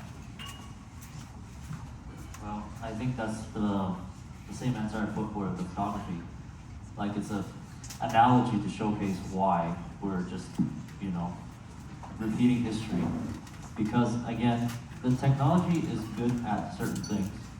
And those things are no longer in the domain of artistry, just like how photorealism is no longer in the domain of artistry and photography, but we found other values within the control, like how to compose an image, how to tell a story through photos, how to, tweak the camera lenses the same way we tweak Midjourney in the middle of the night. Like, there are various parameters that's within our domain of control, and it is within that control that we emerge human artistry. So that's why I believe a short example would be, early stages of Midjourney, when I was a content creator, early content creator, with many other people just churning out AI stuff. But I always try to find ways to somehow excel beyond what everyone's doing. And some of the other people are also really nice stuff, but there's a few of us, and they all have either artist or architectural background. And there's no surprise in that. We were all given the same tools, but most people are just there churning out and expecting what AI is giving us, and then some of us push it through our own intentions. So I think that's proof alone that we have a lot of ambitions and intentions that are human, and that's what drove what we do with AI. Now, that being said, I can't answer your question fully because I don't know the future, because that dystopian future that you talked about, I pretend I don't talk about it, but I do think about it a lot. I just try to be the optimistic person of this discussion. But of course, distant future, what is human creativity? We even have to define those terms. Because yeah, we all have like human centrism and we think we're superior, but we are every year getting more surprised at how much replaceability we have, how much we're replaceable in each of those skill sets where we thought were fundamentally human. So I cannot answer fully, but I'm hoping by continuing to push what I believe is, artistry, that we will continue to flourish as creative individuals in this domain that's increasingly machine-like. I think that in the short term, before we reach the Will Smith, iRobot, that can dream kind of situation, we'll have a different kind of creativity. So if you think about, I guess a more recent example would be how we went from watching TV to watching maybe YouTube and then TikTok. We're getting content delivered to us in different ways where the people who excel at a certain style of communication suddenly find a tool that responds to their kind of creativity. So now we're going to be seeing more creativity from people who may not have maybe the natural ability to draw or take photos, but they can conceptualize imagery and they know what, I guess, a beautiful composition is made of. We can even start to see more visual work from people who are poetically gifted. So I think it will be a new kind of creativity in the short term, but yes, maybe in the long term, we can start to worry whether or not it will be replaced. Okay. I don't know if you saw that that joke someone put on Instagram, and it looked like people at a funeral. They're all dressed in black. And said, no, it's just architects on a site visit, so we're all dressed on black things. So I can give the Black Mirror sort of view. I mean, I think that personally, I don't. The term creative. Did you know the term creativity was only invented in 1920 something? It's completely new. I mean, it's a in the creative industries. What is that? You know, I prefer the term invented, so I'm very skeptical about it. But my point would be there's been a whole history of completely underrating what AI can do. You know, in 1997, Gary Kasparov takes on Deep Blue. Oh, no way AI is going to beat the greatest chess player of all time. He did. Gary Kasparov cheated, but he realized, he recognized, he said, it's going to do everything that we can do better than us. 2016, the greatest Go player of all time takes on AlphaGo. Again, no one was expecting it. It completely wiped the floor. More to the point, there were moves it made that nobody could understand. It was operating at a level way beyond us. It's not like a dog can smell or hear more than we can. It's the intelligence of AI is way beyond us. I produced an article on Dezina, it was, and it was saying, we've got to watch out for this thing. You know, it could take some jobs away. And I got two responses, right? Two sets of ones. One from those working in AI said, yes, of course, nothing new here. You know, some other was totally indignant. There was one guy who's, I can only imagine his accent. Now, there's not a single AI in the market that could possibly match my ingenuity and creativity. That guy's going to be the first to go, right? So, you know, we've got to basically realize and be prepared for this. And not be pompous, not be arrogant, and be alert to the fact there's something that we produced that is astonishing, and it was produced here in Toronto.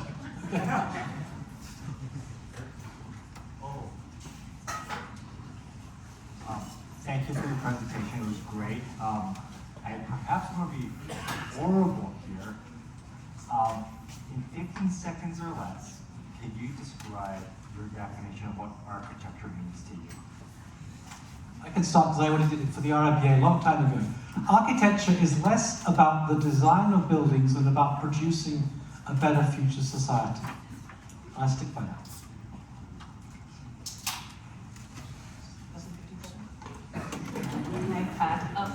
Architecture is design of spaces for human habitation. I'm a BIM coordinator, I'm sorry.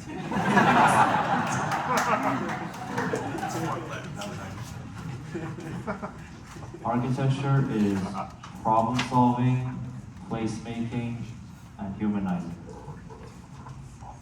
Maybe let's just add something to my thing. I think the point is, it's about, what architects have is amazing visual imagination to imagine systems of operation. I don't know if you know that TED Talks were invented by an architect, no? And I think that's really what we have to do, is devise a new system, not new funky forms at all. I mean, in digital cities, Patrick was talking about, oh, it's going to be parameters of the city of the future. No, it's not. It looks very much the same, but it's going to be operated, controlled by AI, so it'll be a different world entirely. And we can use our architectural imaginations to understand those systems.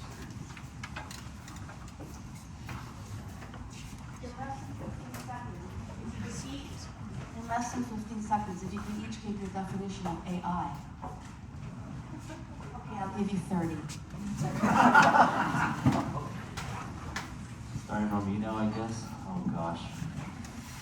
It's opportunities, new careers, new futures, paradigm shift, fundamentally thinking of architecture, design, and also how we think as humans, redefine what human values are, and it helps us push to really think about what we are on Earth for, and what makes us humans when all other things get slowly replaced by machines.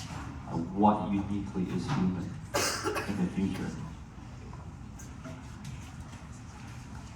Awesome.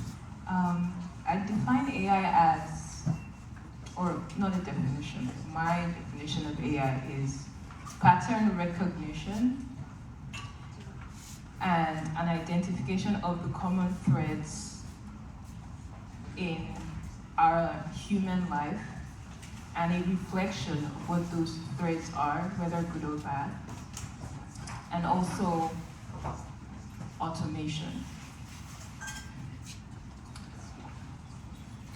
So, I think it's just intelligence, right, first of all. But I take the view of Geoffrey Hinton, because I think the fact as a neuroscientist and also an AI expert coming together in one, increasingly we find that interface incredibly interesting.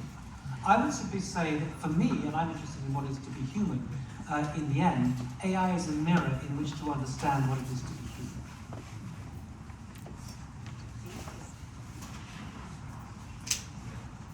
Thank you. I'm a bit of an interloper. I do not have any architectural background. I'm an archaeologist, a planner, and a government worker.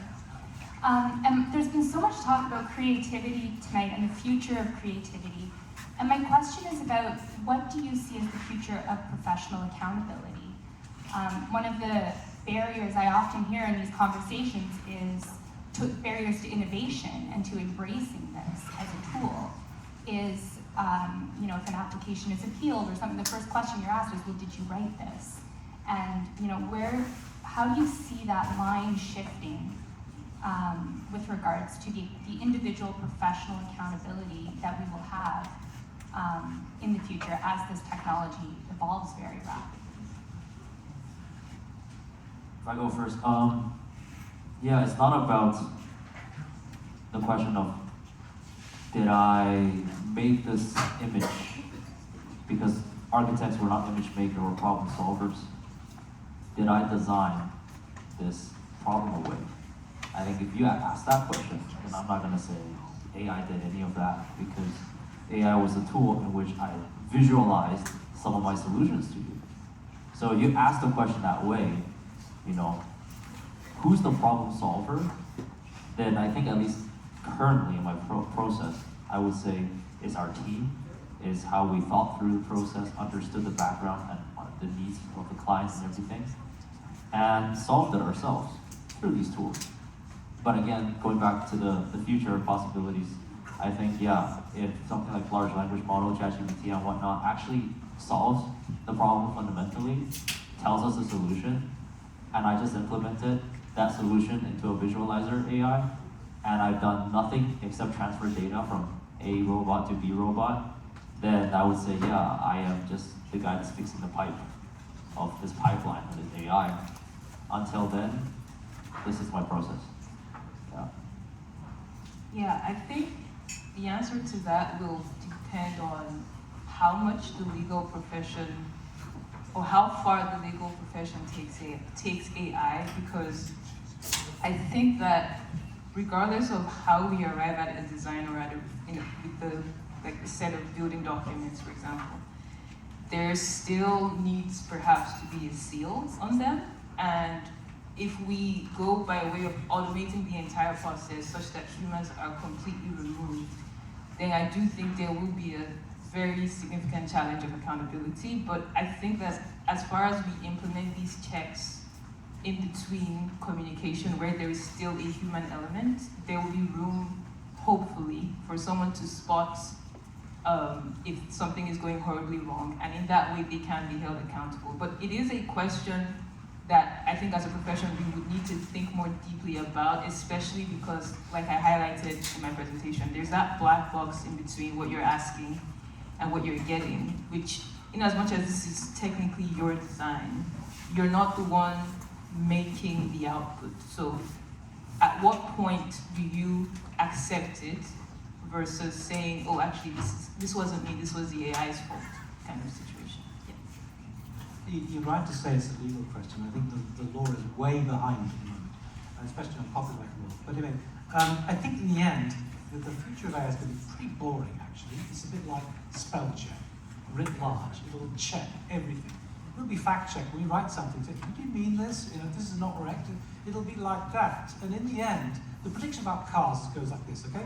We will start using self-driving cars, and we'll be very convenient. We'll use them more and more. And our driving skills will go down, but self-driving cars will get better and better. Eventually, insurance for driving on your own will go up so high, we'll just not bother, we'll just use self-driving cars, and eventually we will be banned from driving because we're not very good drivers compared to self-driving cars. Potentially the same thing could happen in any particular kind of industry. That we might, professional indemnity insurance, if we don't use AI, could well skyrocket.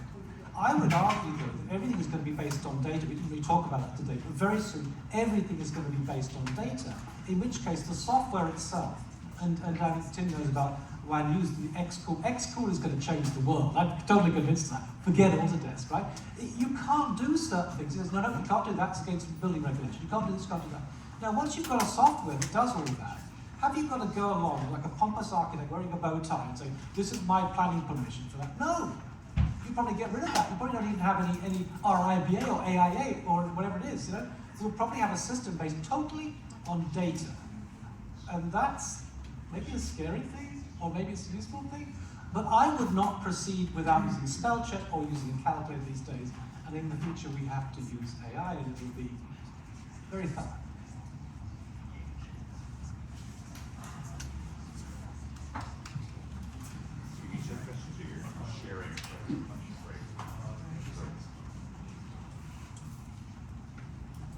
Hello.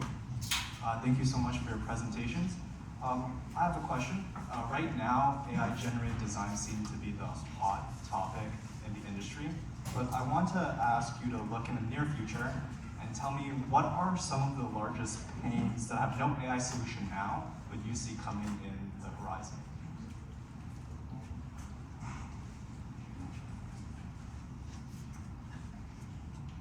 What do you mean by pains? Like shortcomings of AI? I think he means shortcomings of the profession. Probably. Yeah, in the profession. In the profession that you think AI will, that we think AI will address in the future. Yeah, I mean, that's a lot to speculate here because there is so much stuff that AI is really good at currently, and we have projections of what we believe AI will be really good at doing. And usually in longer presentations, this is actually something I do talk about in more detail.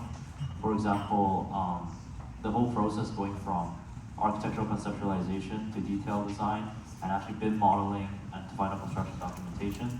I believe there are so much potential for AI to take over that process and to help us streamline the process.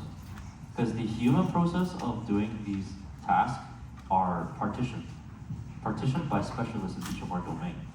And as strong as it is to have a team of specialists in each domain, it's also a weakness.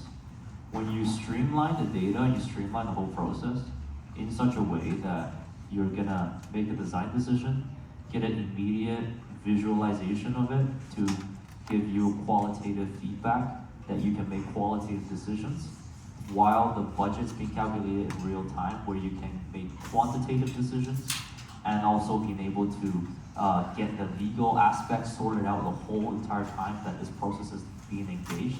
I believe that's where AI is pushing towards, and we're just seeing slowly the aspects of rendering being slowly joined with design, and at some point design going into BIM and construction. So I think that's where it is. That's the next thing to be addressed, and that's going to fundamentally change how we think about architecture when we no longer have to partition the way we work as humans. Yes, I'd have to agree. If you think about the building's entire life cycle beyond the design phase, there's so much room for improvement as you start to get into the construction phase or the facility management phase. I don't imagine, if AI is able to manage a facility, I don't imagine that role will continue to exist, just because we all know with humans, there's a serious lag between when there's an issue spotted and when it's addressed. I think that 3D printing came with a lot of promise that hasn't yet delivered in terms of actually just printing buildings. I believe there might be opportunity to improve on that process with AI, where we start to reimagine what construction looks like in general. So I think when it comes to the design phase, there is already so much that it's hard for me to identify any gaps because there's already so much. But if you start to move further on to the construction, the management, I think there's a lot that we will see in the coming years from AI. Yeah, I mean, I think Gary Kasparov basically said it all. There's not going to be anywhere that AI is not going to be better eventually, and of course there's some things it's better than others already. But I think the key for me, the key that you mentioned, sort of time and how slow humans are and so on, I think this is the crucial question. I didn't mention today, but one of the things that blew me away a few years ago was discovering that when they trained, not AlphaGo, but AlphaGo Zero, the next generation, it trained itself to play Go. No one gave the rules. And it trained itself to play Go by reinforcement learning over 3 days. It played 4.9 million games of Go. I mean, it's mind-blowing enough it taught itself to play Go, right? But it played 4.9 million games of Go in 3 days. That is 20 games of Go per second. That is astonishing. How could we even compete with that? So I'm left with this thing, because I was brought up, I don't know whether anyone else here was from the same generation. I was brought up with this amazing book, Hitchhiker's Guide to the Galaxy, which, anyway, it was what I was brought up with. And I don't know if you know the movie or whatever it is, but there's a famous case where they have a computer, massive computer there, called Deep Mind. And they ask it, what is the answer to the big earthly universe and everything? You probably know the answer to 42. They scratch their heads and say, oh, what's the question, right? And that's why Elon Musk is the most important book about philosophy. Get the answer, you've got to get the question right. So then they spent 9 million years asking the question. Now, I strongly think that the GPT system has sussed out not only how to translate Russian to Spanish and to write to code and whatever else, I think it's sussed out the genetically, the cultural genome of the human being. And you could go to ChatGPT and you could ask it the same question and it would come up with an answer. The only difference, it's not going to take 10 million years, it's going to take 3 seconds. That's what's terrifying about AI. So I think that is, now that we're sufficiently terrified, a good opportunity to break. The good news is that whether you're feeling optimistic or maybe a little bit scared about this discussion, we have drinks that are tailored to both over at the bar there, and we can continue the discussion afterwards. We can hang out, we can linger here for a little bit. Before we do though, can you please join me in thanking all of our panelists this evening for fantastic work.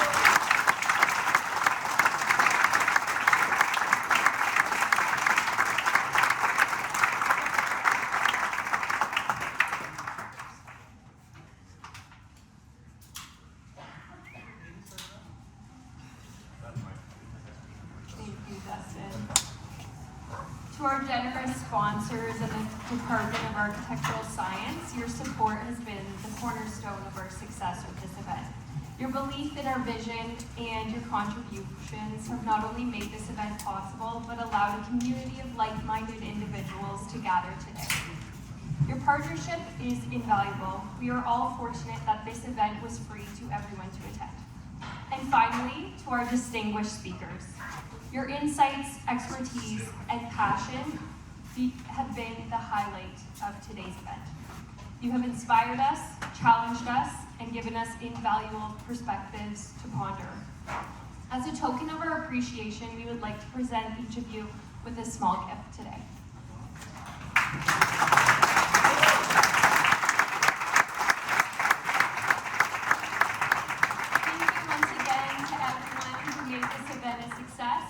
Especially the Masters of Architecture class. Safe travels home to everyone and enjoy the rest of your evening. The bar is still open.